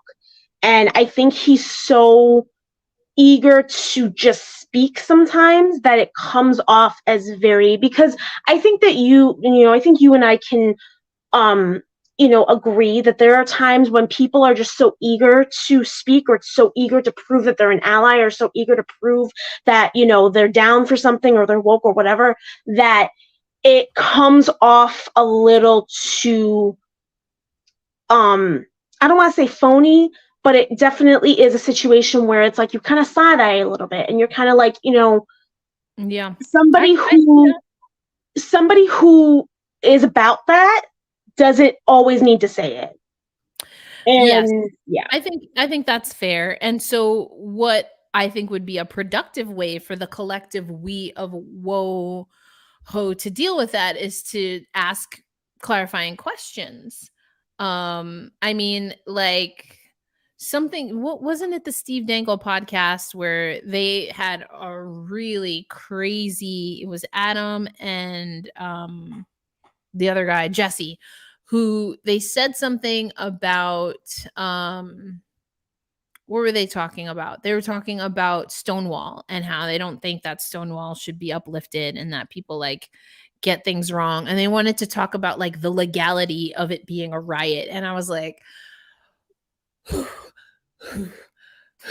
like, just because something is air quotes illegal doesn't like to create a conversation where you are even priming that we're going to talk about, well, what they did was wrong. It is like, I mean, there's an entire history behind illegal things being done for the greater good. Civil disobedience is a thing. correct. Breaking laws that have no moral grounds is a thing. Boom, baby. I feel like, there's anybody with a guy in rudimentary India understanding of who kinda American talks about history. that, Yeah. like Gandhi is his name. Might have heard of him, but anyway. Martin Luther King, that guy that people always love to like trot out once a month to try and make points as to why Black people need to shut up. Oh wait, sorry, too soon. Anyway, listen. But anyway, so I feel like that was a whole situation. And then what I hate is like, which again is what we're getting at the 9 and what I've gotten from them in the past. But anyway, is like, a selective apology, first of all, not like a true apology, but a selective apology. I apologize if you were hurt by this, and I will do the work to learn. And it's like, okay. And then you ask, well, what is the work? And then it's like crickets. Yep. And then I'm wrong for asking you what you're going to do when you said you were going to do the work. It's like, what? If you don't know what the work is, then just say that. But if you need help finding out what work you need to do, then ask. There's nothing wrong with sitting there and being like, you know what? I'm ignorant on this and I need to be educated. So please, somebody, do the work, pay for DEI training, pay for inclusion training, do whatever you need to do, pay for racial sensitivity training, do what needs to be done to get everybody up to speed. But what you're not going to do is you're not going to deflect. You're not going to do this what about game. You're not going to sit here and say, well, these people are, they're not the 9. They're 2 young writers in a private chat. Okay, but they are on your payroll. You sign their checks. They represent your brand and your company. And you now have to take responsibility for that because you were the one who employs them. It's the same bullshit that happened back during the whole Barstool mess 2 seasons ago with the PHF, when certain captains wanted to sit there and say, oh, well, I'm not responsible for what my teammates do. Then why do you have the C on your chest? You need to step up and handle your business. And if you don't want to do that, give it to somebody who does. Because at this point, like, take all the smoke, and I like that you said the whataboutisms. And here's what I have to say about that. Generally speaking, I feel like also people will be like, well, don't selectively pick when you want to focus on whataboutisms, because here's the thing. I think that it is critically important when we're talking about equity to create and yes, Striatic, this is the only correct answer. Hi, Megan, but also no. We're still watching. It's just there's not much to talk about right now. So we're gonna fix the world while we're here. Yes. One hockey game at a time. LOL. Anyway, I think you have to. There is. When you're talking about marginalized communities, really, I would say oppression is what I feel more comfortable using that term. But when you're talking about oppression and you're seeing people act for some groups and not others, within the context of them using blanketed statements like DEI and equity, it's like, that's really interesting, because when I talked about Black trans lives matter, you ain't show up for that. But now Like let's keep that same energy, because all movements, they are related. And the They are. way the hierarchy works is that certain movements for equity are more tolerable. That's why we have multiple equal pay days for women, because white women get paid in somewhere around April. Then you have July for Black women. And then Latinas, we don't get equal pay until freaking November. Mm-hmm. And there's still such disparate gaps. People want to focus on the 77 cents or 78 cents to every white man's dollar. That's white women. I think for Black women, I think it's 66 cents. And then for Latinas, it's 59 cents to every white man's dollar. And that's why you have those different equal pay days. So it's like, it's equal pay day. I was like, girl, not for me. I gotta wait a whole another 6 months. Right? For who? Because just like it's not something that people want to talk about. And I think that's a big part of the issue as to why we're having these conversations and why we're really having these issues when it comes to actually being allies or actually being supportive of each other, because we're not realizing. Yeah, sorry. And so for me, the question, hey, PWHPA, where you at on this, is extremely valid, because if we look at women's hockey has been selective in what fights they want to choose. You mentioned Barstool. Also, we know that women's hockey is a community that likes to pride itself on uplifting mental health, but then we had Olympians bashing a Black Olympian for pulling out of the Olympic competition because she didn't feel her mental health was going to keep herself safe, nor would it serve her team for what they needed. And she was soft, she was weak, she was disappointing, she was a disappointing Olympian, she was a disappointing American. And I'm like, how do you not see that these two clash? Right. But also, I mean, the whole situation regarding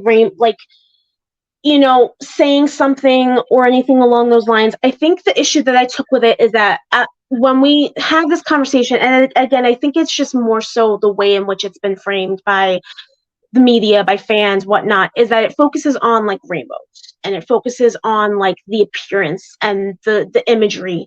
And while that is very important, I'm not going to sit here and say that it's not. As a queer woman, I feel more comfortable. Like, I just celebrated Pride here in Buffalo yesterday with my friends, and it was a beautiful, beautiful day. I mean, whenever I'm around a pride parade or around a community of my peers in the LGBTQ plus community, I feel that love, and I feel that positivity, and I feel that joy. And I think that that's very important. And I think that there is something to be said for that. But also, we have to be really careful when we discuss those things, because it comes down to, I mean, we've seen it with the NHL, we've seen it with other leagues, we've seen it with corporations where, it's a way for them to get their name out there and to look like they're allies. But in the grand scheme of things, they're really not. They're just looking to make a quick. They take our money, but they don't want to actually support our causes. And it's easy to market Pride because it's a beautiful rainbow and it's all these colors and it's joy and it's love is love and this, that, and the third. And yet we don't ever really look at it in terms of, okay, but you want to say love is love, but you don't want to talk about the 30-some states that have anti-trans bills on their books right now. You don't want to talk about the fact that your league has a trans inclusion policy that is still not fully inclusive. That you don't want to talk about the fact that there are certain states in which you can still be fired for being gay. You don't want to talk about the issues with housing. You don't want to talk about the issues of trans youth. You don't want to talk about the issues with trans healthcare right now. That, there are states, fucking Sid Ziegler, who is heading the fucking biggest sports blog centered around the LGBTQ plus community, is fucking supporting Ron DeSantis. Ron DeSantis, who sat here, is against critical race theory, is against trans healthcare, is putting all of these laws on the books in Florida, and now wants to run for president. You're going to sit here and you're going to tell me that man is for LGBTQ plus issues? Fuck you. Seriously. I'm not going to sit here and listen to all of this and then have you sit here and say, oh, well, I've done more for this community than you ever have. Bullshit. You undid all of that with one tweet supporting a man who hates our community. Yeah, that's So really, really gross. it's And so that's disgusting. why I go back to, and I think what you said is important, and it's something that I have to figure out, um, and to your point, listen more on, because I think that in a vacuum, the Right. question is valid. And I think what I'm hearing you say, and what I can understand, is that to, to simplify it, to truly simplify it, Ian Kennedy don't have the street cred to pull that No, card. he doesn't. And there are bigger fish to fry. When you frame it in terms of just a basic what are you saying instead of what are you doing, because you can say anything, if the PWHPA were to have said all of that, or done what the PHF has done and made their logo rainbow and all that, that doesn't change the fact that there are 3 members of their board who either are currently on their board or were at one point in time, who are supporting transphobic causes and supporting transphobic people. Yeah. And for me, as a queer woman, I'm not going to sit here and allow for that. You know, Yeah. I'm not going to sit here and say, oh, well, this is so great and we should just focus on this. No. When you are promoting ideologies and you're promoting people who are actively harming a very big part of our community, no, I'm not going to fucking do that. There's so many people that I love and so many people I care about who are in the trans community. My partner is non-binary. Like, I'm not going to sit here and let them just co-opt a message. It's just half the message. It's not the whole message. It's Right. not even half. It's a fraction of the message. Ooh, It's just very easy to be just, that's a lot. I should Sorry. mess up. You're good. You're good. No, it's been bothering me so much because it's just like, it just continues to show me how much longer, like how much more work we still have to do. Man. And just how much more, even within our own community, because even if we don't even look at the transphobia within the community, we aren't looking at the biphobia within the community. We're not looking at the ableism. We're not looking at the fat phobia. We're not looking at the ageism. We're not looking at the racism, because our community, the LGBTQ plus community, still has a huge race problem. We're not Yeah. looking at all of that. And all of that is something that is still so important to me as somebody who has mental health issues, as somebody who is Latina, as somebody who is female, and who is still trying to figure out her sexual orientation and the label, so to speak.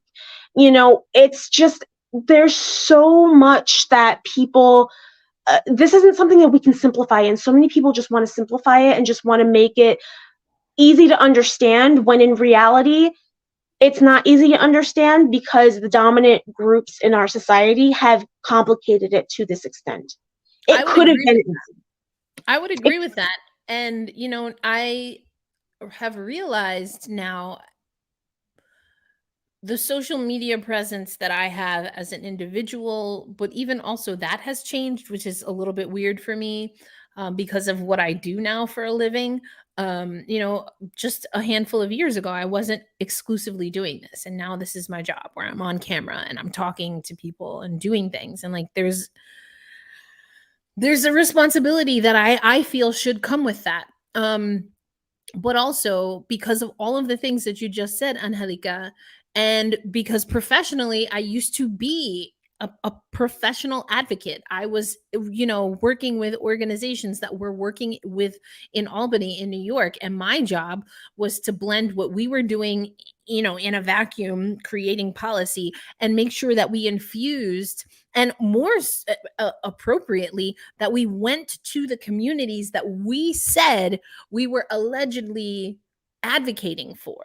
Because Right. it's all fine and well and great if you can pass legislation, and then when that legislation comes around the block, it don't mean nothing, because it's not what we need. And Right. so that's why I appreciate what you're saying.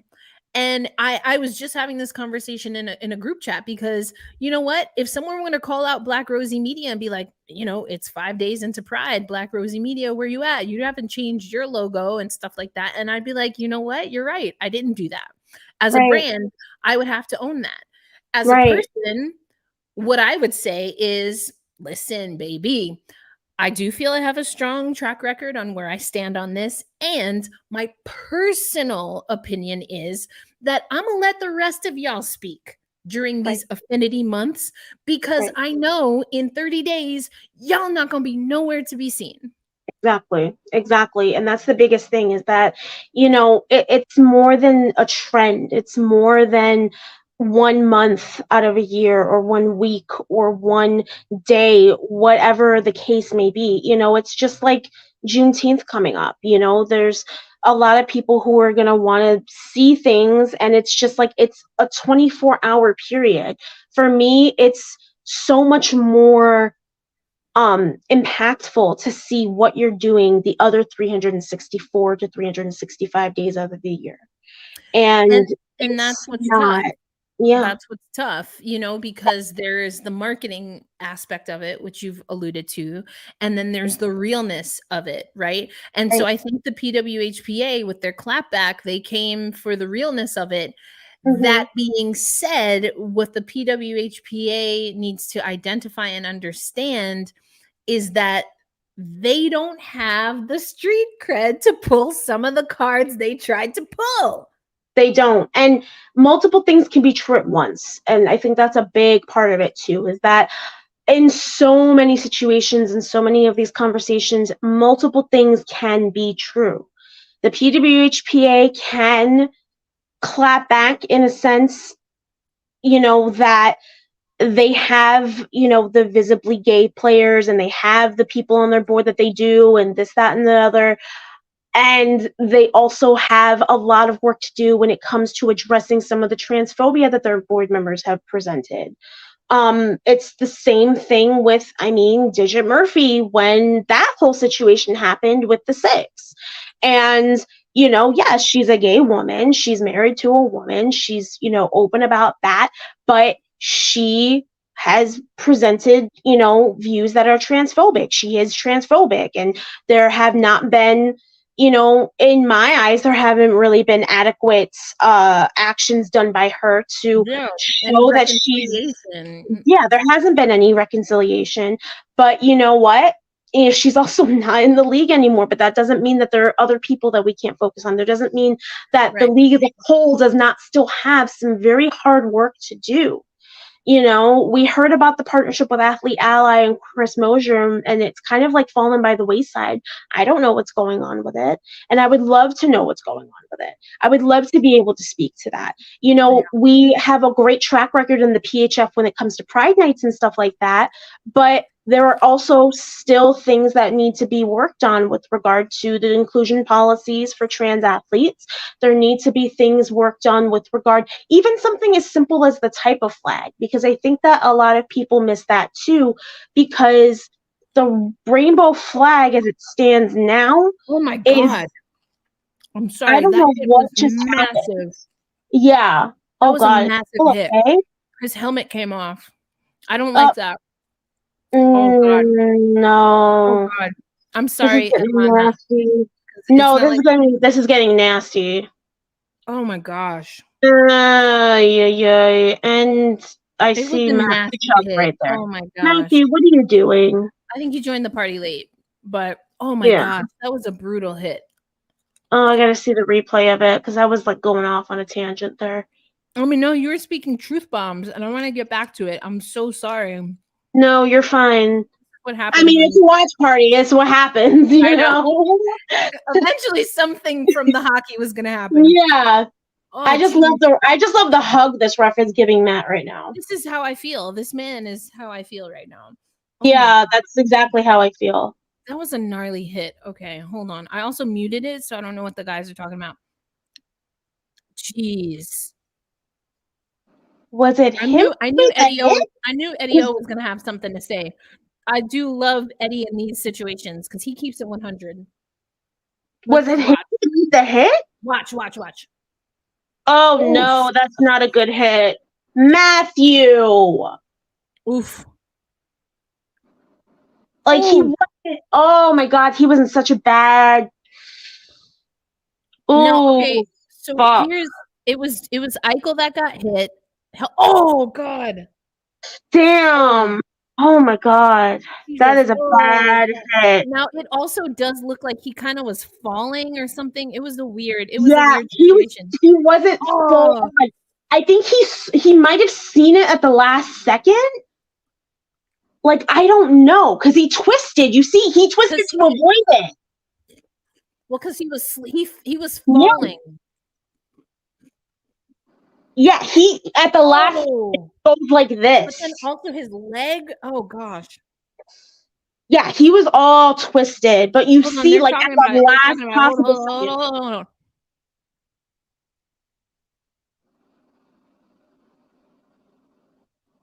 hold on. Oof. That's what he said. So Eddie was saying that he thinks he toe picked and then he's falling. And so that's why he gets shoulder, but then the shoulder also Hmm. crunches his oh God. It actually could have been worse if he didn't turn. Yeah,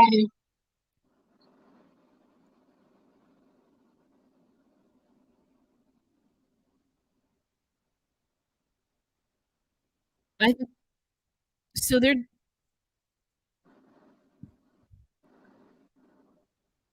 oh, that's an intense look. mm-hmm.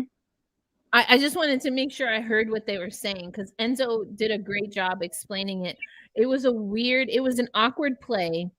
I think it's probably right to not necessarily Right.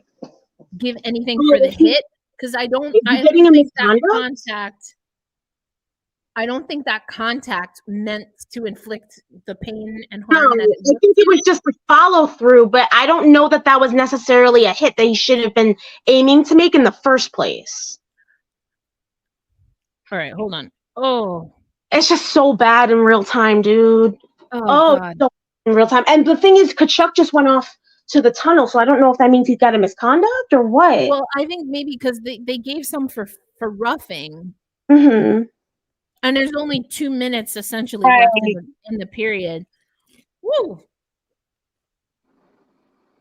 That's not a great. That's not. I hope Eichel is okay more than anything. He immediately. Yeah, you could see he was not comfortable. He was in a lot of pain. Megan asking, could Chuck have pulled out of the hit? I don't think so. To be I don't honest, I think don't so think so. either. I don't think so just because of the way he was going in. He's a faster skater. So for him to try and pull up, I mean that he quite possibly either could have made it worse for Eichel or made it worse for For himself. himself. I don't think there was any way they weren't connecting. And Right, Eichel toe picking, that's what Enzo said. And I think that's probably the most accurate because you see he's starting to fall and he notices right, that he's falling. I think you're right, Angelica, that he could see Kachuk coming, and that's why he right. turns his head. But Yeah, that hit was inevitable. yeah. And I mean, he had neck surgery too. So now you can't help but think about that as well.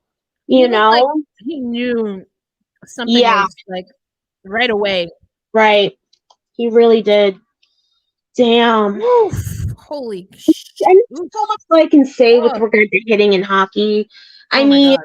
ugh. I hate to be one of those people, but it's just like the more that the game evolves, I don't know that hitting should be as much of a thing.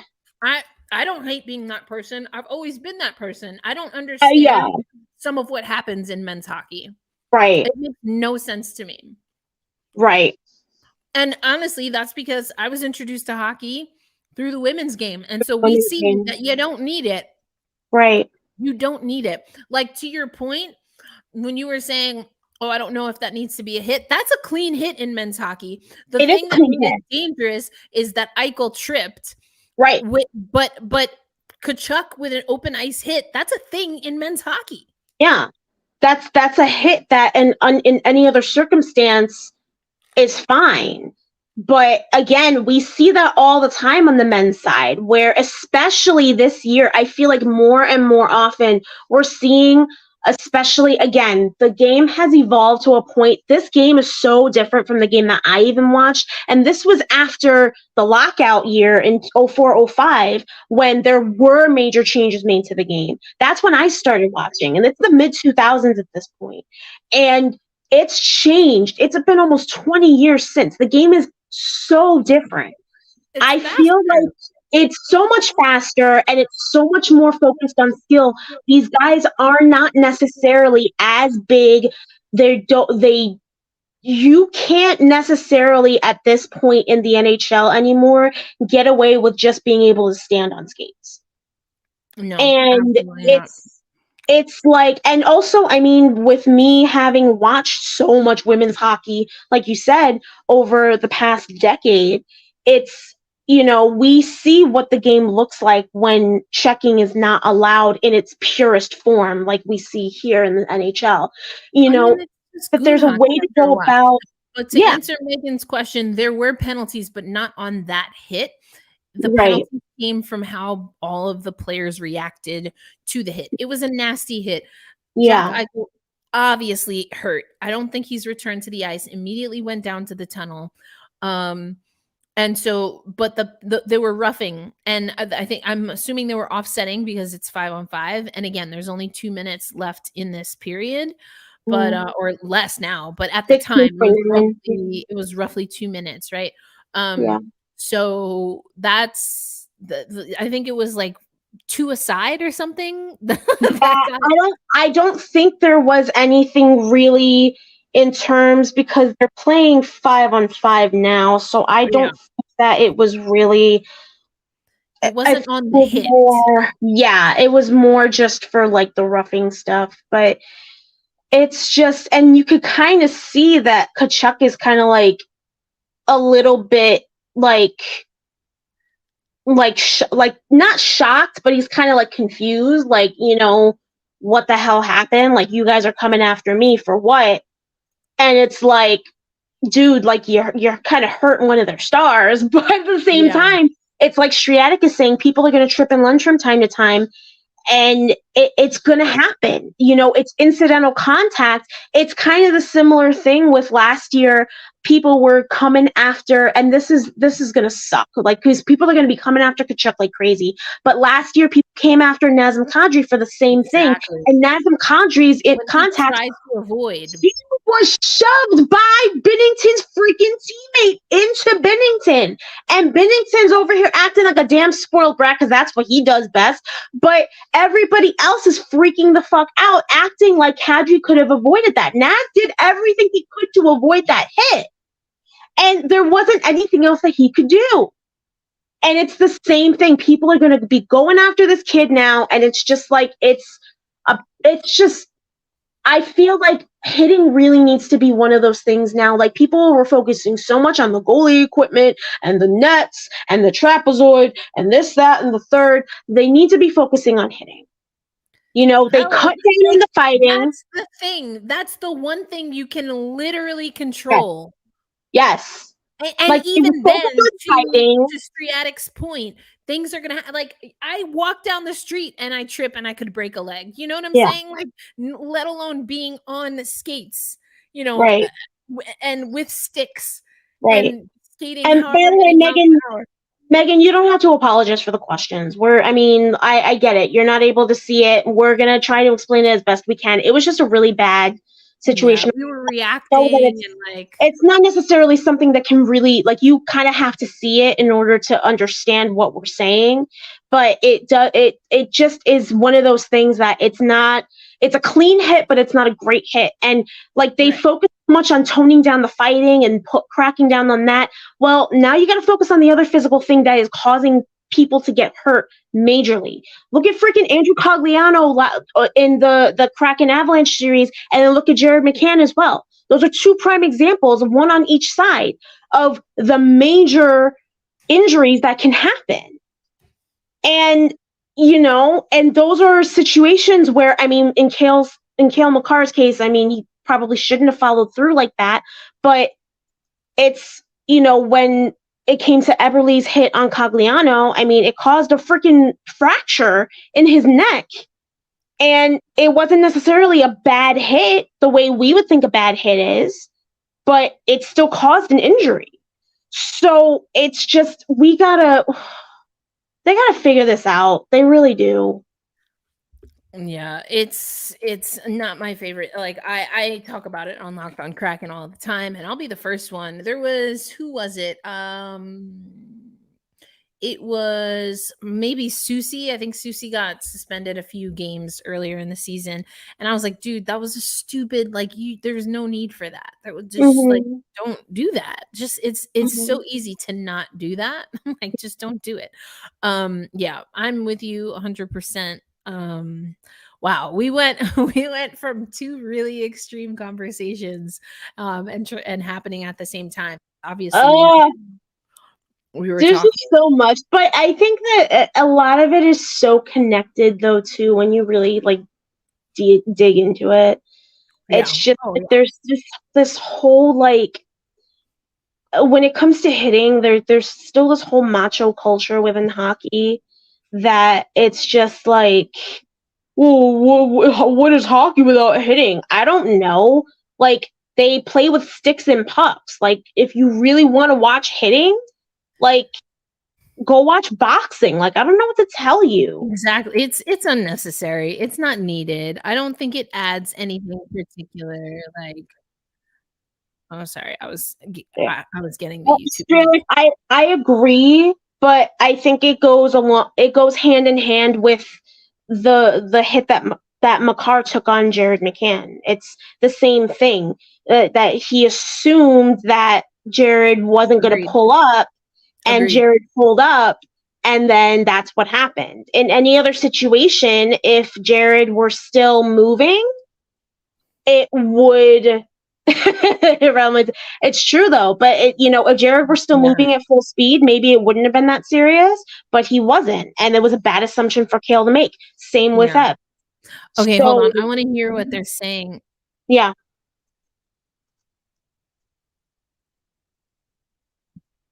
He got up and skated off okay? All right, I'm done. I don't need to hear anymore. What? He got up and skated off okay? Did that man look okay? No, definitely didn't. Hey, Dana, what's going on? We are talking about that gnarly hit, Jack Eichel. The TNT broadcast just said that he got up and skated off okay. I do not think Jack Eichel looked okay. Where? He looked absolutely like, oh, no. He did not look okay. All right, I'm just going to appreciate Hank's beauty right now because I'm just so irritated. I have to move my head from the playback screen because I was covering. I was like, of all the people to cover, I do not want to cover Hank. Yeah, he skated off. But you know what? I remember the first time I saw someone tear their ACL. It was my college softball teammate. We were in the weight room, and we all heard the pop. She, from the weight room, ran out of the door, ran up a ramp, and into the gym, the basketball gym, and all this on a torn ACL. Do you know why? Because the pain that she felt and the adrenaline and just the shock, that's what her body did. That's how she reacted to the pain that she was feeling. She could not run, walk, or even crawl back to the weight room. We had to go, like, we had to follow her, and because we all knew it was bad. Like, you just know right away with an injury like that. And I remember thinking, like, that is wild that her body had, I don't know what, I guess, again, just the adrenaline to literally adrenaline. Yeah. And it's just, so yeah, he got up off the ice, but there is nothing that looked okay. No, he didn't look okay. He looked very uncomfortable. He was very agitated. He knew immediately that something wasn't right. Absolutely. You see him even trying to take it off, but like his face. Oh my, it was the same thing with Jared McCann. That man was drooling on the freaking ice. I was like, he's not okay, people. No. Well, and even during the Easter Conference Finals, Jacob Slavin had the same thing happen. Exactly. Yeah, And didn't that that was, guy go back in the game? Matty Beniers yeah, got hit, he went back in the game, had a no, concussion. Slavin never came back. And the thing Well, is, so the other guy. and that was for good reason because he couldn't even stand. He got up, his eyes were like this big. He got up, tried to skate forward, and his freaking goaltender, Frederick Anderson, had to hold him up because he Yeah, couldn't balance. That was terrifying. yeah. Absolutely terrifying. Yeah, I Like mean, that is, oh, I don't know how you say that's okay. Like there's nothing that was okay about that. It's a gnarly hit. Now we can again, and we've been talking about this. Like it's one thing to say, do I think Matthew Tkachuk saw Eichel skating and was like, ooh, like bull horns, red cape? No, I don't think that was the case. I I do mean, it's not think he meant to possible. give him a whiplash. I mean, it could be possible. It is a Stanley Cup final. It could be possible. I mean, I think he knew he was there. I think he wanted to make contact. He Yeah, wanted to make things difficult for him. yeah. Did he want to, create a whiplash effect? No. Is he like, oh, that guy just toe picked. Let me ram through him because I Not a can't player stop that's, on a dime, yeah. in this scenario. And He's again, not a player that's known for that. No, he's not. no, like that's not what happened. I think we can say that, we can assume that, we can give him the benefit of the doubt on that. That doesn't Mhm. mean that it's still not a bad hit. That doesn't mean that it's still not a hit that injured. That still doesn't mean that it's not something where the NHL needs to look at that, because at the end of the day, the penalties came from how the players on the ice reacted, not Right. the hit itself. Yeah, and I mean, that's a situation where I'm reminded. This is an old book, but the Code Oh, is a book that talks about that a lot, about the fact, the reason why enforcers were such a big thing back in the day, because of hits like that. And yeah, it's not necessarily exactly. a hit that's dirty, but it's still a hit that targets a player who, is not maybe necessarily known for that type of play. But I mean, granted, again, Matthew Tkachuk is not really known for that type of play either. I think it's a situation where it's just kind of it's a shitty situation. It really is. And I'm not just saying that because I love Matt Tkachuk, because I do, Yeah. but it's still a situation where it's like, you make a hit, and like we said, in any other situation it will be fine. That is the one situation that it's not, and it could change the tide for the Golden Knights. Yeah, and Megan asking, do we think there would be a hearing? I mean, I honestly Potentially, but I honestly don't know at this point, because I um, think that the criteria is kind of all over the place. right, In my opinion, do I think Kachuk meant to make contact? Yes, absolutely, because that's what you do in hockey. Do I think that he meant to make that type of contact? I'm yeah, inclined to say no, especially because Eichel looked like he was falling. He tripped right, and was falling. And so his neck, shoulder ends up level with Kachuk. So if he right. doesn't trip and he's not falling forward, then presumably he's in a more upright It's like position, shoulder to which shoulder or means shoulder to exactly. midsection. Yeah, Exactly, which means he gets hit around here. He's not yeah, getting hit up here. So, right. for me, I don't know that this deserves a hearing for Kachuk. The But intent to to your injure point, isn't there, I don't think. no, and again, yeah, and but going to your point, and this is another thing, the reason that we got penalties from that is because people were enforcing things on the ice. So this is what I don't understand. Hockey players with their whole chest will defend going after guys, getting roughing penalties and majors because their player got hit in a way and they took exception to that, but they Right. don't like the idea of the NHL enforcing a rule that would say Right. a hit like that is not allowed to have, like, what? Yeah.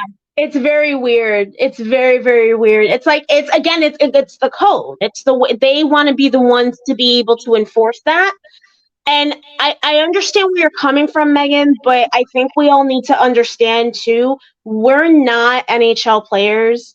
We're not players who are traveling on the ice, some of them probably as fast as like a slow moving vehicle. That there This was is, no time. There was no yeah, time for him it to adjust. happens so fast that No I time. don't think that it's something that really could have been avoided. And again, I Absolutely not. understand that Not we without Kachuk possibly injuring himself, and Eichel right, barely got his head out of the way. If he doesn't, that's his face. yes. And That's I his think whole face. And you know what? In men's hockey, they think it's really fucking cool to just wear a visor that could go up into his eye, into his right, it cheekbone. could smash his That's nose. his face. That's Yeah. his little face. His whole entire front of his face. If he didn't turn his And head, I like not disagree. for nothing, There's no way Kachuk could have reacted differently just in that situation.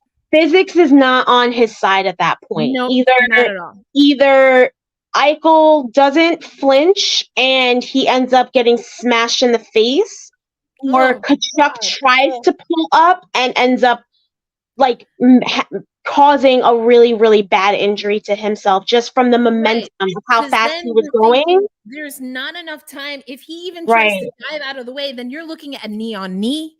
Yeah. You're You're looking looking at at knee leg on knee, getting or you're looking at entangled. him trying to pivot and pulling or tearing an ACL or MCL. That Correct. is that's 10 times as bad. Like that's 10 times worse in that situation. It's like sometimes you do unfortunately do have You to just have to let take it. that happen. You have to let the momentum propel you Correct. and hope that nothing happens. Unfortunately, in this case, it just kind of happened that way. But again, it comes back to, yeah. I mean, it's not great to get hit in the face either, but that's what would have happened if Eichel didn't turn his head. There's no way Kachuk gets out of the way there. Right. No time. No, And exactly. There's no Sriatic looks time in good. real time. Mm-hmm. He does fall at the exact very it's like the perfect storm of things to happen. Kachuk is just coming that fast, and Eichel just falls at that exact moment. And it, like I said, he had barely time to even turn and kind of brace himself. Yeah. It's just I marvel that he had time to do that. That reaction time is excellent. But it's not enough. Fast. It's not enough. It happened really, really fast. And like I said, I just hope that Eichel is okay.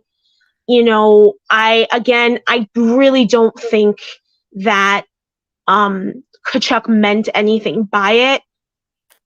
It's just a shitty situation. Yeah, it's really is. It's just two moving bodies going, crashing right into each other.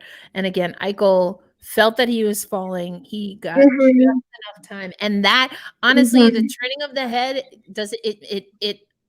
it literally avoids the head on. But you mentioned it earlier, Angelica. We have to remember, and we were talking about it earlier, that this man had neck injury. He had a surgery that he preferred. Exactly, Megan, bodies in motion. And so the one thing that now concerns you is that in the position he was in, he saves his face. Right. But what did that do to his shoulder or neck? And again, we're just looking at the replay, trying to pull some things together. We haven't gotten any reports as of yet. So we'll have to. He was shaking, it looked like he was really trying to work something out in his shoulder or his neck. Which again, just based on his history of injury and his history of surgery and stuff like that, that's really what you start worrying about. As we know, the surgery that he elected to have would continue, it would preserve more of his range of motion, so that could work in his favor, rather than the surgery. Yeah, turn the freaking neck as a hockey player. Yeah. And that was a big part of the reason why he went for it, because it was a situation where he would be able to preserve a lot of his range of motion, whereas the surgery that the Sabres wanted him to have would essentially render him a lot stiffer. And in a hit like that, if he wasn't able to turn, I mean, we could be looking at a situation like Andrew Cogliano. Oof. We just really have to wait and see. It's unfortunate. It was a gnarly hit. I mean, we were having a pretty intense, deep conversation, and all of a sudden I'm just like, oh, because it shocked me. I just felt it too. I was like, what? happened? I just see a bunch of people like trying to kill Matt Tkachuk, and I'm like, what the hell did this boy do now? You know, but yeah, but I like I said, we'll see what happens with this third period. I mean, Florida has a really deep hole that they got to dig out of. Not that they haven't done it before. Not a single game, but we're just saying series wide. They would be, if this holds, they would be down 2-0. But we saw them come back against Boston. Yeah. So it's possible. Boston. Ouch. Oh, Boston. Boston was just taking L's left and right this postseason, huh? The Bruins. Oh, man. Eichel's back on the bench. Woo! Sir. Right. They got the chiropractor out. Yeah, I guess so. Shit, I need a chiropractor on my whatever chiropractor they have. I need him to look at my hip, because the texture of this man's hair is so hilarious. I know. All right, I'm glad he's good. I hope he's not pulling an MPP and just sitting there. I was gonna say, it's so funny you mentioned the texture of his hair, because funnily enough, Tkachuk's hair is very similar to that too. This man grew his hair out in Calgary. The Panthers are without Matthew Tkachuk, so did he get a major? I gotta find out. I'm gonna look up. Oh, that's a goal. Oh. Hey, it's a goal. The most dangerous lead in hockey. Yeah, let's go. Score one for the Rat King. For the Rat King. Ooh, good job there. Good. Oh, own goal. Damn. Not Martinez. Oh, no. I will not stand. I will not stand. You better leave the Latinos alone. Or is he Filipino? I'm going to say I don't know. I think he's Latino, though. But Martinez can also be Filipino. I think, but usually Filipino names that look like Latino names, don't they usually have an S instead of a Z? Not always. Not always. The score is 4-1 Vegas. Florida just got their first goal. Thank God. Technically no own goals in hockey, which why the hell not? They don't know what a kicking motion is anyway, so they might as well adopt football rules. So football, I mean football. He is in fact of Spanish descent, Spain. So, Spaniard. His paternal grandfather is Spanish. He's a real Spaniard. Mm-hmm. Oh gosh, when people call people who are not Spanish, ugh. Tony Eggs on Twitter, Panthers are on pace to score 85 goals this period. Man, this is the best thing to happen to hockey. He cracks me up. Oh my gosh. Yeah, I'm trying to find out what happened with Tkachuk to see if he actually got. And Jeff Merrick said the same thing on Twitter too. It kind of looks like Eichel toe picked with his left skate right before the hit. So at least we all know we're kind of on the same page with that. As bad as that is. Not a fun toe pick. No. Who's the Buffalo guy that toe picked after an empty net Kraken goal? And it's just hilarious. That was a funny toe pick. This one was not a funny toe pick. No. There's nothing funny about it. It's a really bad toe pick. And again, please tell me that Eichel's actually playing. Is he? I can't tell. Eichel back after huge hit. Tkachuk gets misconduct. Oh, they did give him a misconduct. Give him misconduct. That means that there's probably going to be a hearing. In that case, yeah. I mean, he should be entitled to one. Yeah, for sure. Oh. Well, so much for that. Where's everybody on that? Eichel's back on the ice. Wow. Eichel's back on the ice. He was on the ice for that goal. Look at Alex Lyon. He's so pretty. Sorry, he is really pretty. I can't help it. I didn't get a good look. Which means that he didn't. Anyway, he didn't catch the eye. Like I said, I don't know that where the hell was everybody on that damn goal? Nobody around.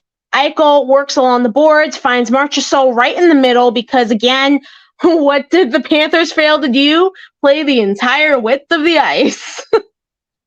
But, what do we know? Right? We're just two Latinas with spicy hockey takes. Yeah, we're just, And according to some people, at least in the WNBA, I've never, because I've never been in a locker room, which is obviously not true. I don't know what I'm talking about. Oh, child. Well, of course, because let me tell you something. If I ever get in the same room as some of these fools, I wonder if his shoulder needed to be popped back in. I think it might have been because he was leaning over like it was his shoulder. Yeah, I think that might have been what happened. What is that stuff? Biofreeze? Dude, that shit is a dream. I bought the Icy Hot equivalent today for my hip, because I've got like a problem. I don't know if it's a pinched sciatic nerve or what, but in my lower right of my back into my hip, killing. Like I could barely even put weight on it this morning. So I had to do a lot of mobility exercises, and then I finally was able to get myself up to like a sitting position enough to get to Walmart. Wow. They didn't have actual Biofreeze, so I had to buy the Icy Hot one, which isn't as good, but it's still very good. Mm-hmm. But that stuff is great. It like feels real cold, and then you like literally feel it just like it's great. Oh, I swear by that stuff now. Especially when, you have injuries like I do. So imagine if they did like crack it and then just put Biofreeze on it. Yeah. I mean, it wouldn't shock me. That's kind of a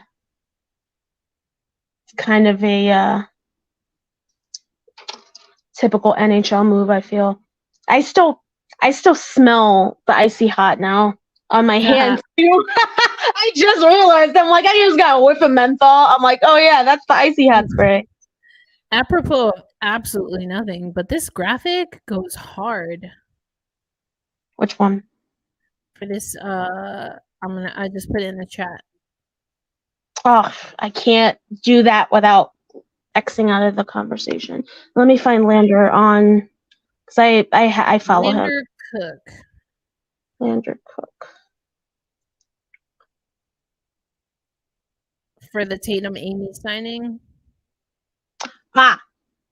Okay, yeah, I think I did see that. Yeah, I was like, wait a minute, because some of these graphics be like, skirt. Mm-hmm.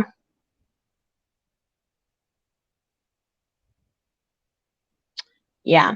So, and Tatum Amy was a name that we had heard a little bit earlier in free agency. So it's nice that, there's at least one new name in Buffalo. Still haven't heard anything about the freaking head coach position, so I think that's a little funny. I wouldn't necessarily be upset about it if it were a situation where they didn't say that they were waiting for a head coach first, because now it's like there's no communication. Like, do you have a head coach? Do you not have a head coach? Did you change your mind? And now you're just gonna like there's no communication on that front. That's what gets me annoyed. And I mean that again, I guess I shouldn't like expect anything less or more in this case. That said, I'm very happy Emma Nuutinen is back for next year. Emma Nuutinen. I like saying her name. Say my name. She's and oh my god. I just love that, like, every picture of this girl, like, she is camera ready. She got her little pose. She got her little hand on her hip. She got her little smile. Queen. I'm like, yes, girl, work it. We love it. And she's just a lot of fun to watch. I think that, her coming off of injury to start last year kind of put a damper on things, but now that she's going to have a full season healthy, hopefully, I think Knock on wood. yeah, I think we'll see a lot more from her. Oh, Yeah, see, Katarzyna Mrazova to the Riveters. Woo, there's child. Alex Lyon. You keep missing him. It's fine. Oh, yeah. But yeah, Katarina Mrazova is a Riveter now. The Riveters are going to No, be very nasty, I think. I think Um, so. I like the signings that they've picked up. I especially am interested to see how McKenna Brand and Olivia Zafuto are going to fit in. I think Zafuto is going That's to fit yeah, beautifully with that offense. that's gonna be really interesting. Yeah, I think that they're going to be a lot faster than they were last year as well. Mhm. Just based on the names that they picked up. Mhm. They retained Ganser, they retained Bujold, both of them. You know, I like Kennedy. Buchholz, oh, Bujold was great. oh. And you're right about Ganser. Kind of, gets lost in the sauce there, but But I solid. think that, yeah, she is a very good depth signing. I was gonna She's very, say, yep. very fast. Like I said, very fast. She adds a lot of speed. But having them back, I'm interested to see what the girls that they signed out of college are gonna do. Because I think that they're looking a lot more at puck moving defensemen, which I think that they have been missing up until last year when they had Mintu. Agreed. Now they're having a little more. Now I think that they're keeping an eye open on that end, and they have more help for Mintu coming up now. I I think. agree. I 100% agree. I think she's the blueprint of what the Riveters want on the back end. Yeah, and that's a good And I blueprint to have. I mean, and yeah, and I talked to Ven Lahovi for broadcasts a lot about this, and actually we're overdue for a conversation to really get into that because I think she has a really beautiful philosophy. She understands not just where the game of hockey is growing and evolving. I mean, everyone talks about like Kill McCarr, but if you look at where women's hockey is headed, I think she really has her finger on the pulse of how the game is growing, and I think you see that in how she recruited listen, I'm just going to put it this way. I don't know who the GM officially is for the Riveters, but it looks like, de facto de jure, like in practice, the GM is Ven Lahovi. I'm just putting it that way. I mean, there are a lot of European connections. I've seen a lot of players who I really do think fit a lot of what her vision is for the team. And it's going to be really interesting to see that evolve as time goes on. I think that she's really got something brewing there. It pains me to say it because I hate the Riveters, but it does look very good. And honestly, I mean, good for her. I think that ultimately, I think I'm more going to be impressed at the fact that we're seeing, and I hate to say it like this because I don't want it to sound condescending, but we're seeing the success of more and more female coaches in this league. We're seeing the success we saw the success last year of Geraldine Haney. She got her entire team to buy in on team defense. She got the most out of her players that she needed. They really bought in. They really trusted her. They really respected her. And that won them the cup in the end. I think we're seeing it now with Venla, where, she's building a team that really is a little bit more her speed. I don't think she had as much of that last year, but she's building a team this year that has a lot of that, that kind of forward thinking. I know good and damn well Cale Makar does not get his hair cut at Great Clips. That is a lie.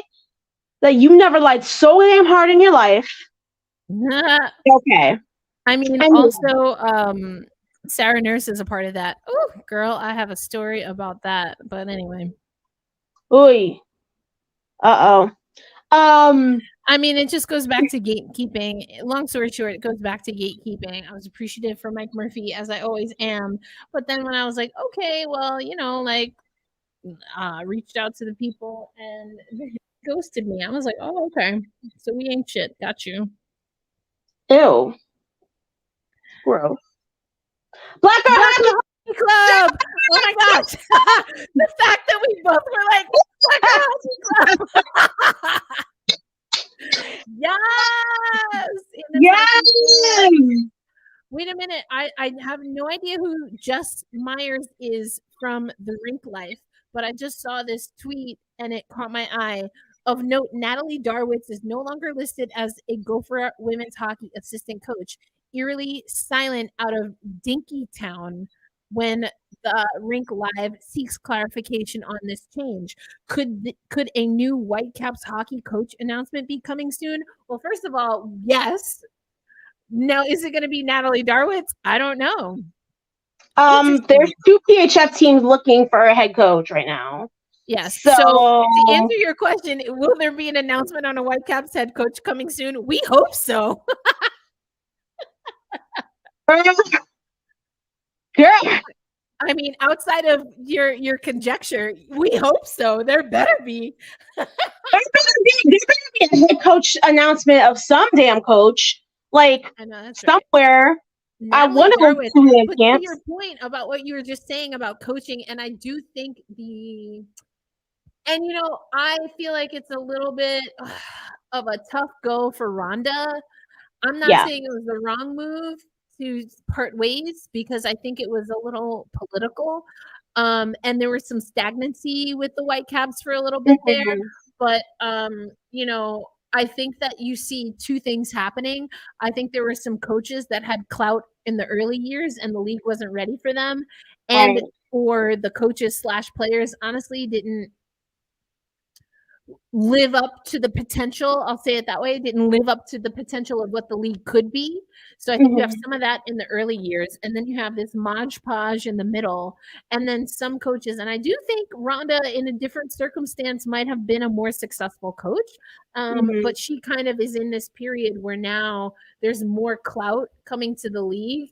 And now the league is in a situation, I think, especially with Reagan Carey, where they want more clout as the bench bosses, which I think makes a lot of sense. You don't just want a big name. And I think that's what Nate Oliver was telling us. You have to find the balance between getting a name that's recognizable and that it can manage and grab the attention of your locker room. Yeah. And not just get someone that's, like a legacy hire or something, because if they can't be effective, the league is too skilled for you just to have someone in title and not. Well, I think we saw that. I think we see that every so often when it comes to even like former NHLers who coach. Oh, absolutely. Why did my girlfriend just text me? Yeah, I'm getting Black Girl Hockey Club. Yes. Oh my god, I love it. But anyway, so I just got that text that came in. I love it. But anyway, I think we saw it. Wayne Gretzky was a coach for a hot minute there in Arizona, and he didn't do much. You're not gonna get. You're not gonna get. The best player. Or a big name player doesn't necessarily translate to a big name coach. I hate to keep bringing it back to the NHL, but I mean, Kachuk is back. What is happening? This is the strangest hockey game. Was it a 10-minute misconduct? Because it's 10 minutes into the third. Girl. So that must have been a 10-minute misconduct. What the fuck? Anyway, but going back to that, look at 2 of the most successful coaches in the PHF are both former NHL enforcers, Paul Mara and Colt Moore. Yeah. And they were not the best in their position by any means, but they understand the game to an extent. So it is a situation where you have to kind of find that balance. And I think that, but at the same time, I think, unfortunately, when it comes to Christ, I'm so over this game. When it comes, got that either way, that was a nasty play all together. Haley Moore is at Coachella Valley Firebirds game, which totally makes sense. I was thinking about her today. Haley Moore. Oh, yeah. Yeah, because she's what is she, deputy, right? Commish for the AHL or something like that? Or whatever the title is. Oh, it Yeah. was okay, it was a save. That's what I thought. Oh gosh, not even. That's a nasty pass. Woo, baby! Woo, that's pretty. Was there an arm up? Were they gonna get a penalty anyway? Yeah, I think so. Girl. They were like, we don't need that. You got that. You got that. It was either that or was what the fuck?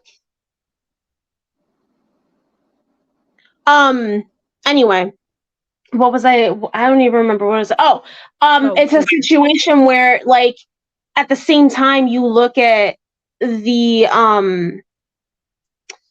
I hate to say this in a demeaning way toward Rhea Code, who I have my opinions on. But you know, someone like her next to former NHLers, next to Hall of Famers, next to Olympians, it doesn't necessarily have the same type of cachet.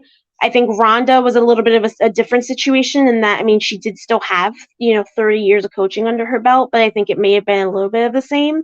Yeah. As far as the political aspect of it goes, I wouldn't be surprised if there was a little bit of that. I also wouldn't necessarily be surprised if it was a little bit due to ownership, because I feel like ownership is, Yeah. I mean, let's be real. Ownership of the Whitecaps is the same as the ownership of the Buttes, and just hearing what I've heard. Yeah. Anyway, yes, Florida is not playing like a team. They are not playing like that. They look sleepy. They look horrible. I'm gonna start by calling out that defense. Defense is you already know. Absolutely. Why does Biz look fucking crazy in this commercial? I just thought you were gonna end that crazy, but well, I mean that too. But in this commercial, he had them crazy. I was like, what the fuck? Those are his acting eyes. Thank you. Can they be his go sleep eyes? Yeah, can they not? Can they not? Am I a hater? Do I care? No, I don't care. I'm a hater. I don't give a shit. I'm just catching up. I totally lost my damn train of thought. I hate that. But yeah, I think that's kind of where I'm at with regard to the Whitecaps and the Buttes. I think that in both situations, I think that ownership is playing a really, really, really big role in what the hell you laughing at? I was trying to wait. Go ahead. No, go ahead. Right. Ownership plays a big role. I don't know who NHL Jack Manning is. Maybe he's someone who used to have I don't know you. I'm sorry to this man. But the way I laughed at, they said he was a good goalie, but they were lying. Oh my God. This poor kid. This kid is all of like 24 years old. The shade. Leave him alone. He's already dead. Oh yeah, I was starting to chew out what the Florida defense, because the defense has been non-existent. The offense hasn't been much better. No. Well, and like I think that it's an issue now, and I mean you could potentially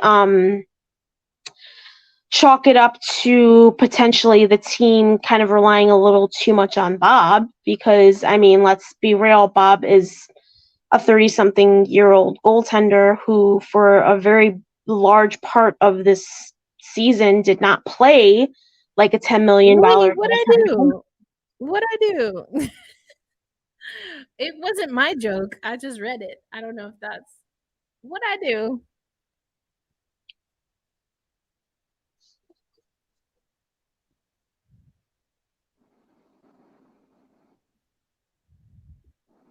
Oh.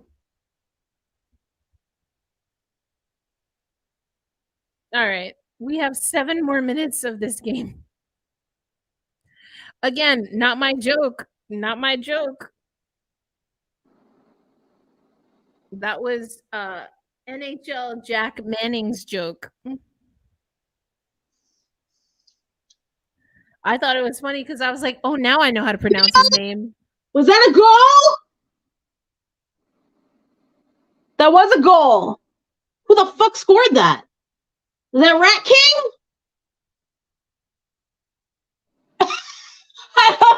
All he does is bump an opponent, and all of a sudden he got zebras around him. Megan, no, shade not deserved. Don't come for me. Now I know how to pronounce this man's name. I was like, is it Leon? It looks like Leon to me. Skirt.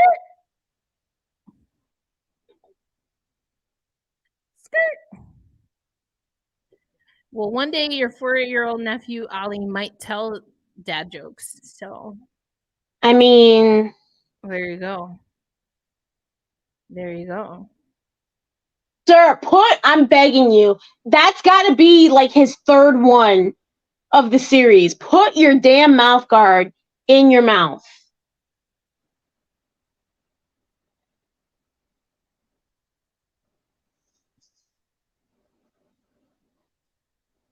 Is this the beginning of a giant comeback? Oh my God. You know what? I can't even laugh at that because I distinctly remember I distinctly remember year one, the Buttes crawling back from, I think it was a 5-0 deficit or like a 6-0 deficit. I feel like they're one of those every year. Dude, this was literally year one. Oh my God. Like, it tied at 6. The Whale ended up winning the game 7-6, I think in a shootout. But literally clawed all the way back from like a 5-goal deficit. So I'm holding out hope with 6 minutes left in the third. But, I mean, Florida does have the edge in shots, 30-25, which is surprising. Oh!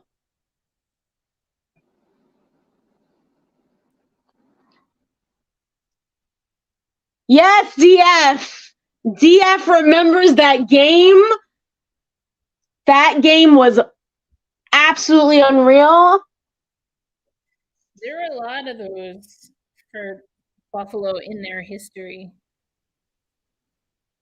Well, there was also the first Buffalo Believes Classic with the Accuracy trick, but that wasn't a win. They lost 7-4. But it was almost a comeback. Almost doesn't count. That's what Brandy said. Well, Brandy ain't here. Not Brandy ain't here. Not Brandy ain't here. She's here in my heart. And I just invoked her name. So. Is he going back? What'd he do now?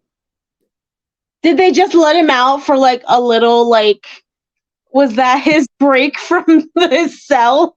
They just let him out for what the hell happened? I missed it. I wasn't paying attention. Kachuk went back to back through the tunnel to the locker room. I'm like, was that just his little, like, his cell break? they sent him back. It was his rec time.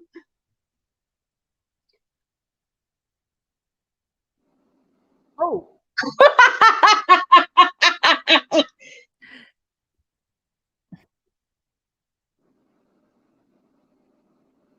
Oh my God! What is this movie? I don't even know. This movie looks ridiculous. It looks so ridiculous. But honestly, if I'm being the funniest thing for me in that whole teaser was her trying to go up the stairs in rollerblades because who among us? Do you have a story about this? Who among us has not? It's just hilarious. Me? I don't do that shit. I value my legs.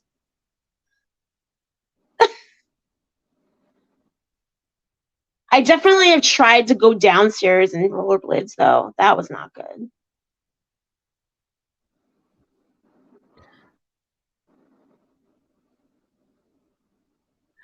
The person, Jess Myers, just to follow up here, Whitecaps hockey confirmed they are not naming a new head coach tomorrow. Okay, so they're not naming one tomorrow, but what does Wednesday look like? That's such a weird tweet. I think it's such a weird tweet. What is going on right now? What is that? What is that? Oh, I'm not watching. This is a weird place. Inevitable that some of it would trickle over to hockey. It's just a strange place where, like, I've never been. It's just a strange place. Oh, of course there's Elvis. There are multiple Elvises. Elvis has not left the building. Elvis is all up in the building. How did he get a misconduct? Like, what the hell happened? Friday is not good for me. I'm traveling Friday. Is he available for the next game at this point? Like, what the hell? I don't know. I don't know what the fuck just happened. Did he sneak back on the ice? Did he pull like a Bobby Valentine? Was he not supposed to come back? And then they were like, get that guy off the ice. Can you imagine if he was just skating around like, like, hey guys. This game is drunk and high, and not in a fun way. And then they didn't even realize he was back until he scored, and they're like, wait a second. What are you doing down here? I mean, Megan, all we know is that the announcement is not tomorrow. So it could be any time. It could be at like 12:01 Central Time. Girl, just cut the camera off. What is this angle? Nothing. Girl. No. Okay. I thought I left. Sorry. I got real upset.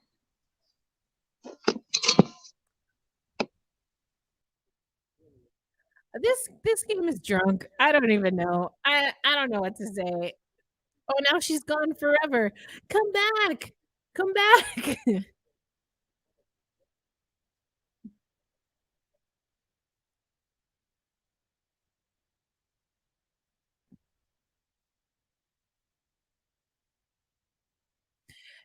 Glad we are here for a laugh. Oh, we're back. We're back with the sideways typing.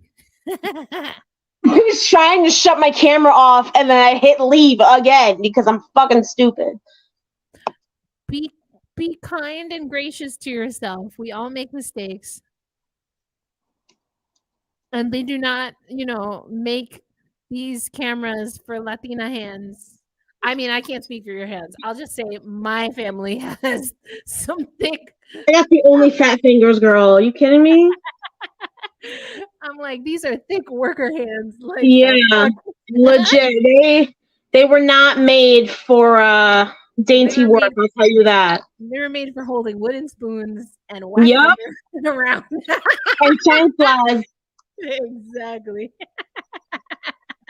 Like, no, not even kidding. Like, Dave Haxel's probably on a beach somewhere with his perfectly pedicured toes. He has nice toes. I'm just saying. Sometimes he be having the chanclas out. I'm just saying, like, I'm just saying, like, they're well taken care of, just like everything else. Because not everyone has well taken care of toes. I'm just saying. Girl. I don't know what went through your head. Feet, just like hands, are either well taken care of or they're not. Cuticles, nails. I'm just saying. His knees. When he wears the shorts.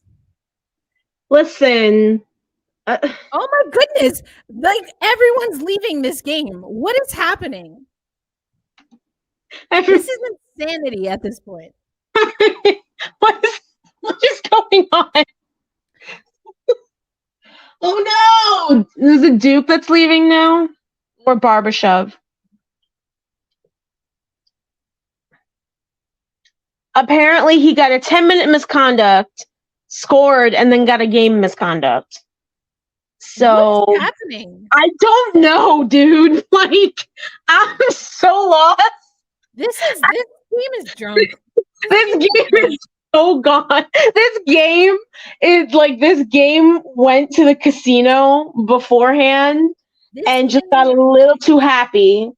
this game went to that special place on the strip where you can get like, oh my gosh, another one. There's 3:32 left in the game, and 2 players just went down the tunnel. At the rate this game is going, there's going to be like 3 people left on the ice. That's what Eddie O was just saying. I think he said they've got like 8 skaters. Oh my God. Oh, was that a save, sir? Oof. That's all right. We don't know him. 3 of the remaining players on the Florida bench got up to applaud. That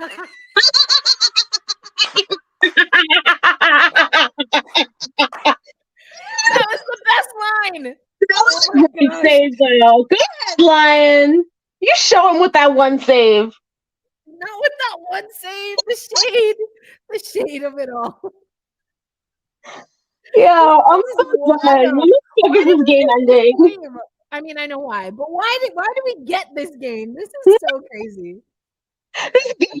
This is what happens when Vegas makes the final. Game fucking loses its mind. The game loses its goddamn mind. This is insanity. I don't like. We saw 17 goals in the Seattle Kraken game, and that's not even close to crazy. This is a crazy game. This is insane. This is just some weird Florida shit. has more majors than they do goals. Like twofold. What is happening? This is insanity.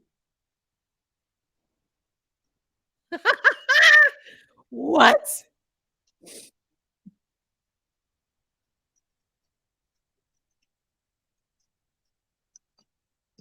Can the Panthers even ice a team right now? Like,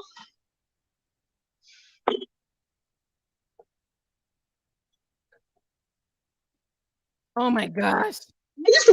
I'm sorry. I'm going with the idea that Matthew Tkachuk had a game misconduct this whole time, just snuck back on the ice, and they didn't realize it.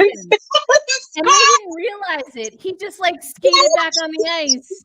I promise that's what happened. That's the only thing that makes sense to me. Yeah, I was gonna say, even if that's not what happened, that's what happened. That's what I'm saying. That's the drunk history version of this game because I can't.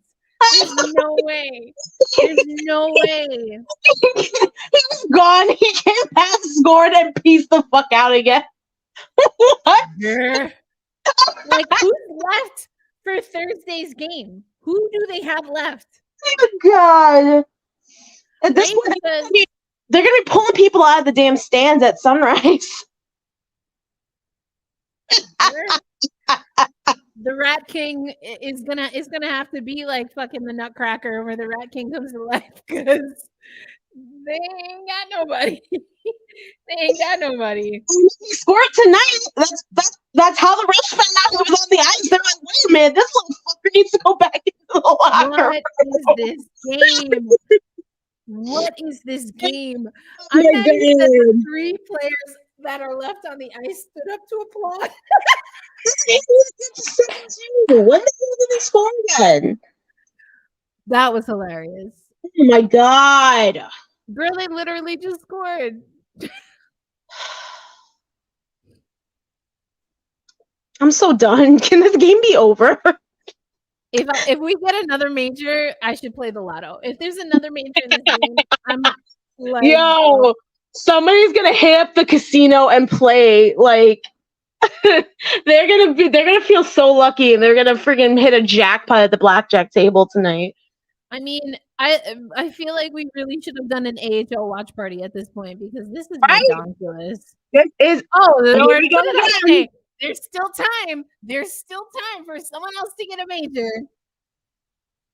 Please let it be Nick Cousins. I will laugh if it's Nick Cousins. Oh, he's about to fight the linesman. He's about to fight the guy who's playing the numbers. I'm playing the numbers. What the hell? This This is insanity. Also, I do think some of these calls are weak. I think some of them Yeah, are weak. they are.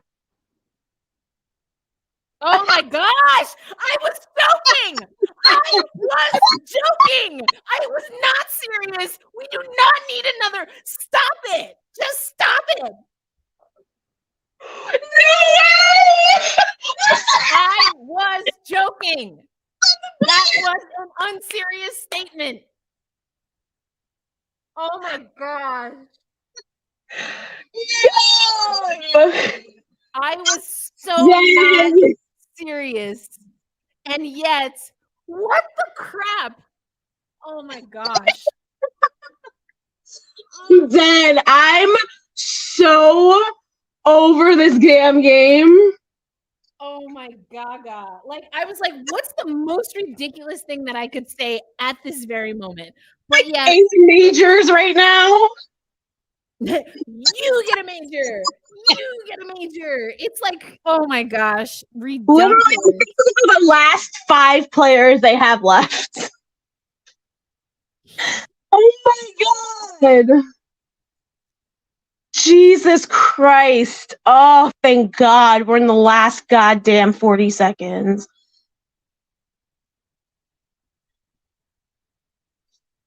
Oh my god. Wow. I a minute uninterrupted. Oh, what are you doing?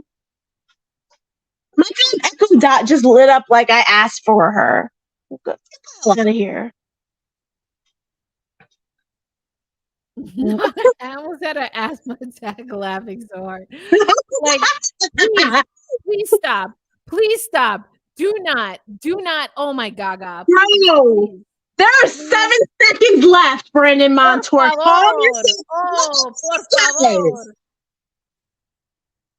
Bro, if you get thrown out, there's nobody to replace you. How is Mark Stahl on the ice? And like 30 seconds. The fuck? Mira pa allá. Oye. Oh, you got mad at that? Okay. First of all, that wasn't his fault. That wasn't his fault. No. All he did was deflect. Like, I'm gonna need Vegas to go in the box for that. No. Smith literally got pissed off because he got embarrassed because he missed that hit entirely. He was not trying to come for no smoke. Yeah, that's got to be Vegas. See ya. He fully missed that hit and got mad at Montour. I'm so done. What a dumbass. I'm so. There's 7 seconds left. Can we not? Like, come on. This is an unserious game. This is unserious. Sasha Barkov is still on the bench. Sasha is the only good boy on this damn team right now. Bruh. Another 5? Oh no, it's a 5-on-4. Bruh. Okay. Paul Maurice is like, get me the hell out of here. Why are you? What are they going to do on power play in 7 seconds, sir? Score 5 goals? Girl. Even if they had that puck on the screen, there ain't no way. There ain't no way. Fully dissociating right now. Yo, he's hysterically laughing right now. And you know what? I don't blame him because I'm trying to understand. Not the bench shot. That is so sad. That looks like a basketball bench. Jesus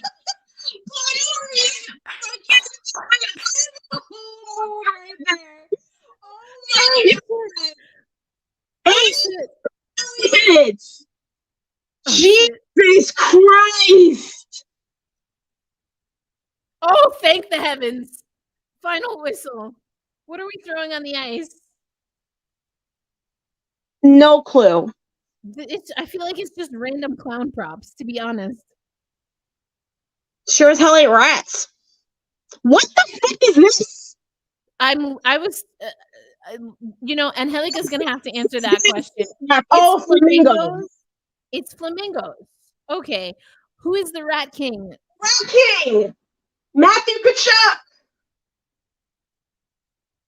But who's the OG Rat King though? Because it's not.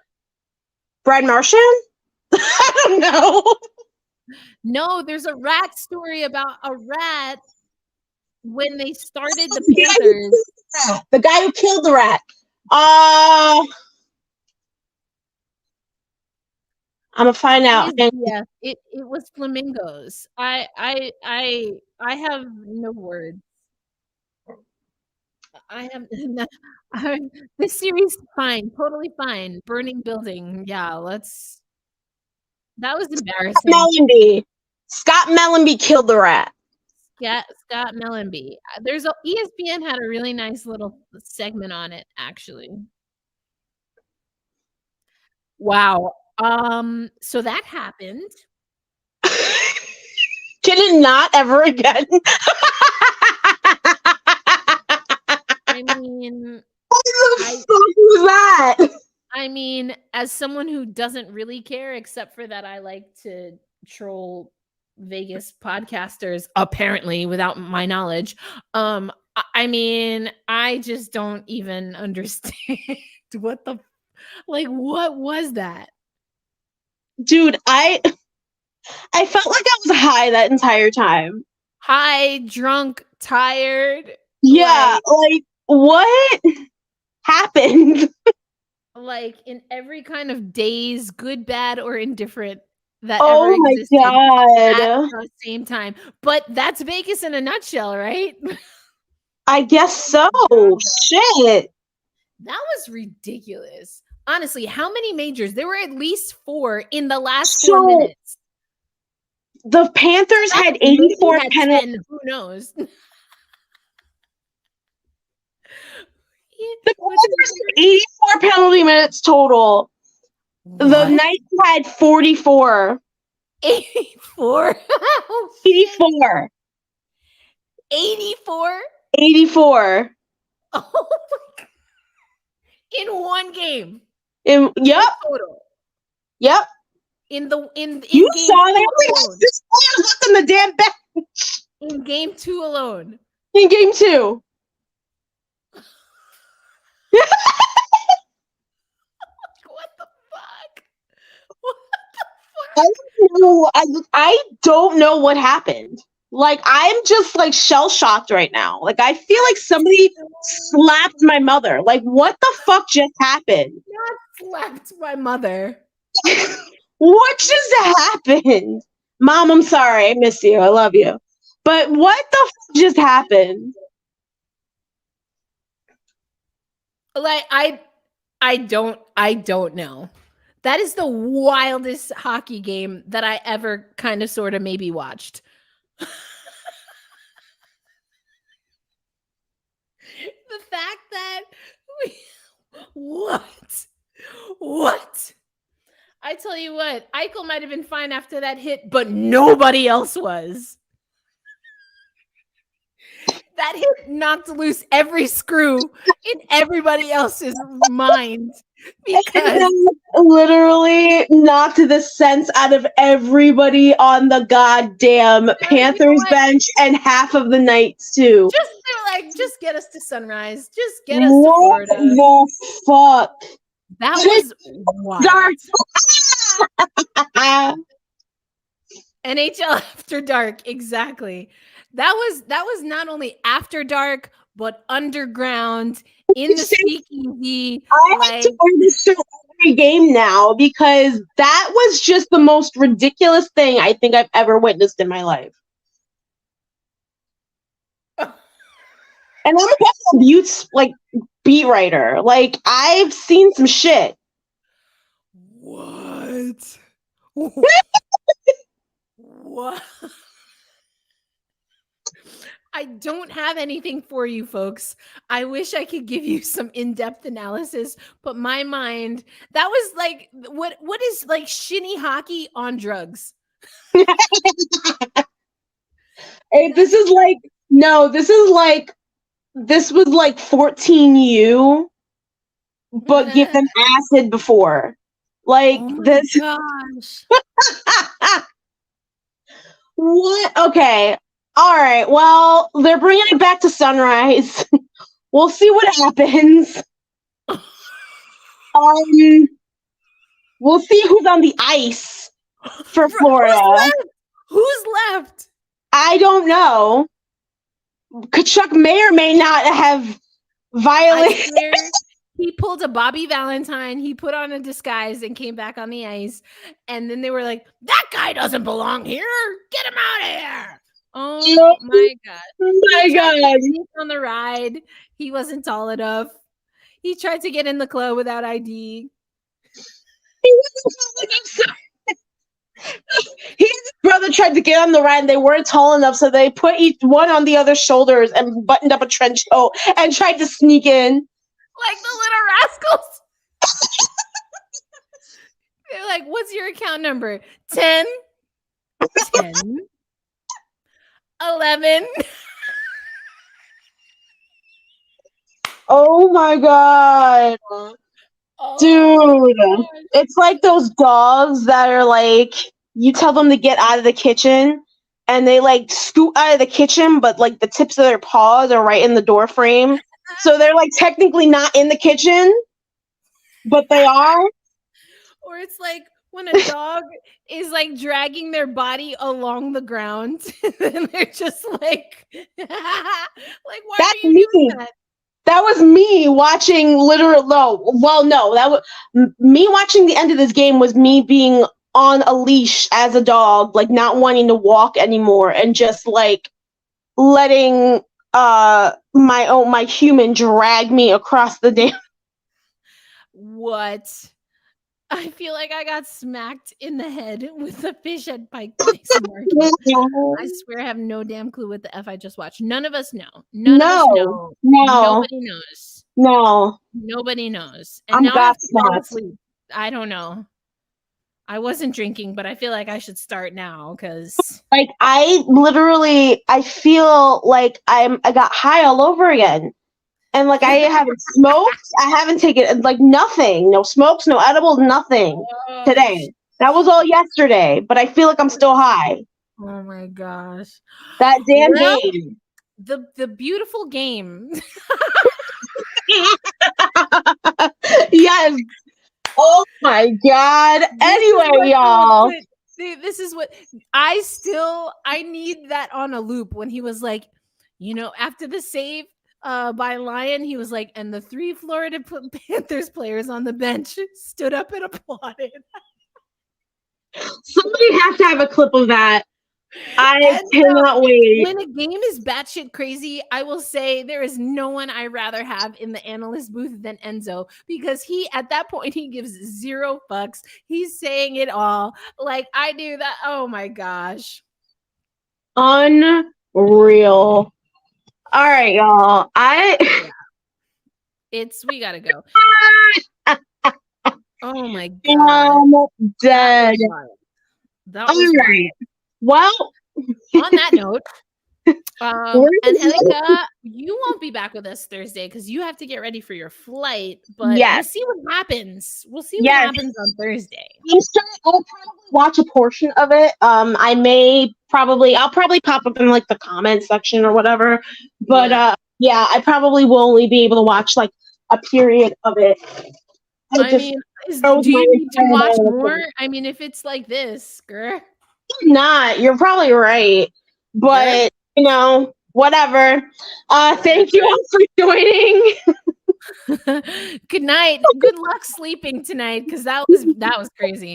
Thanks for joining. We'll catch you next time. Peace out.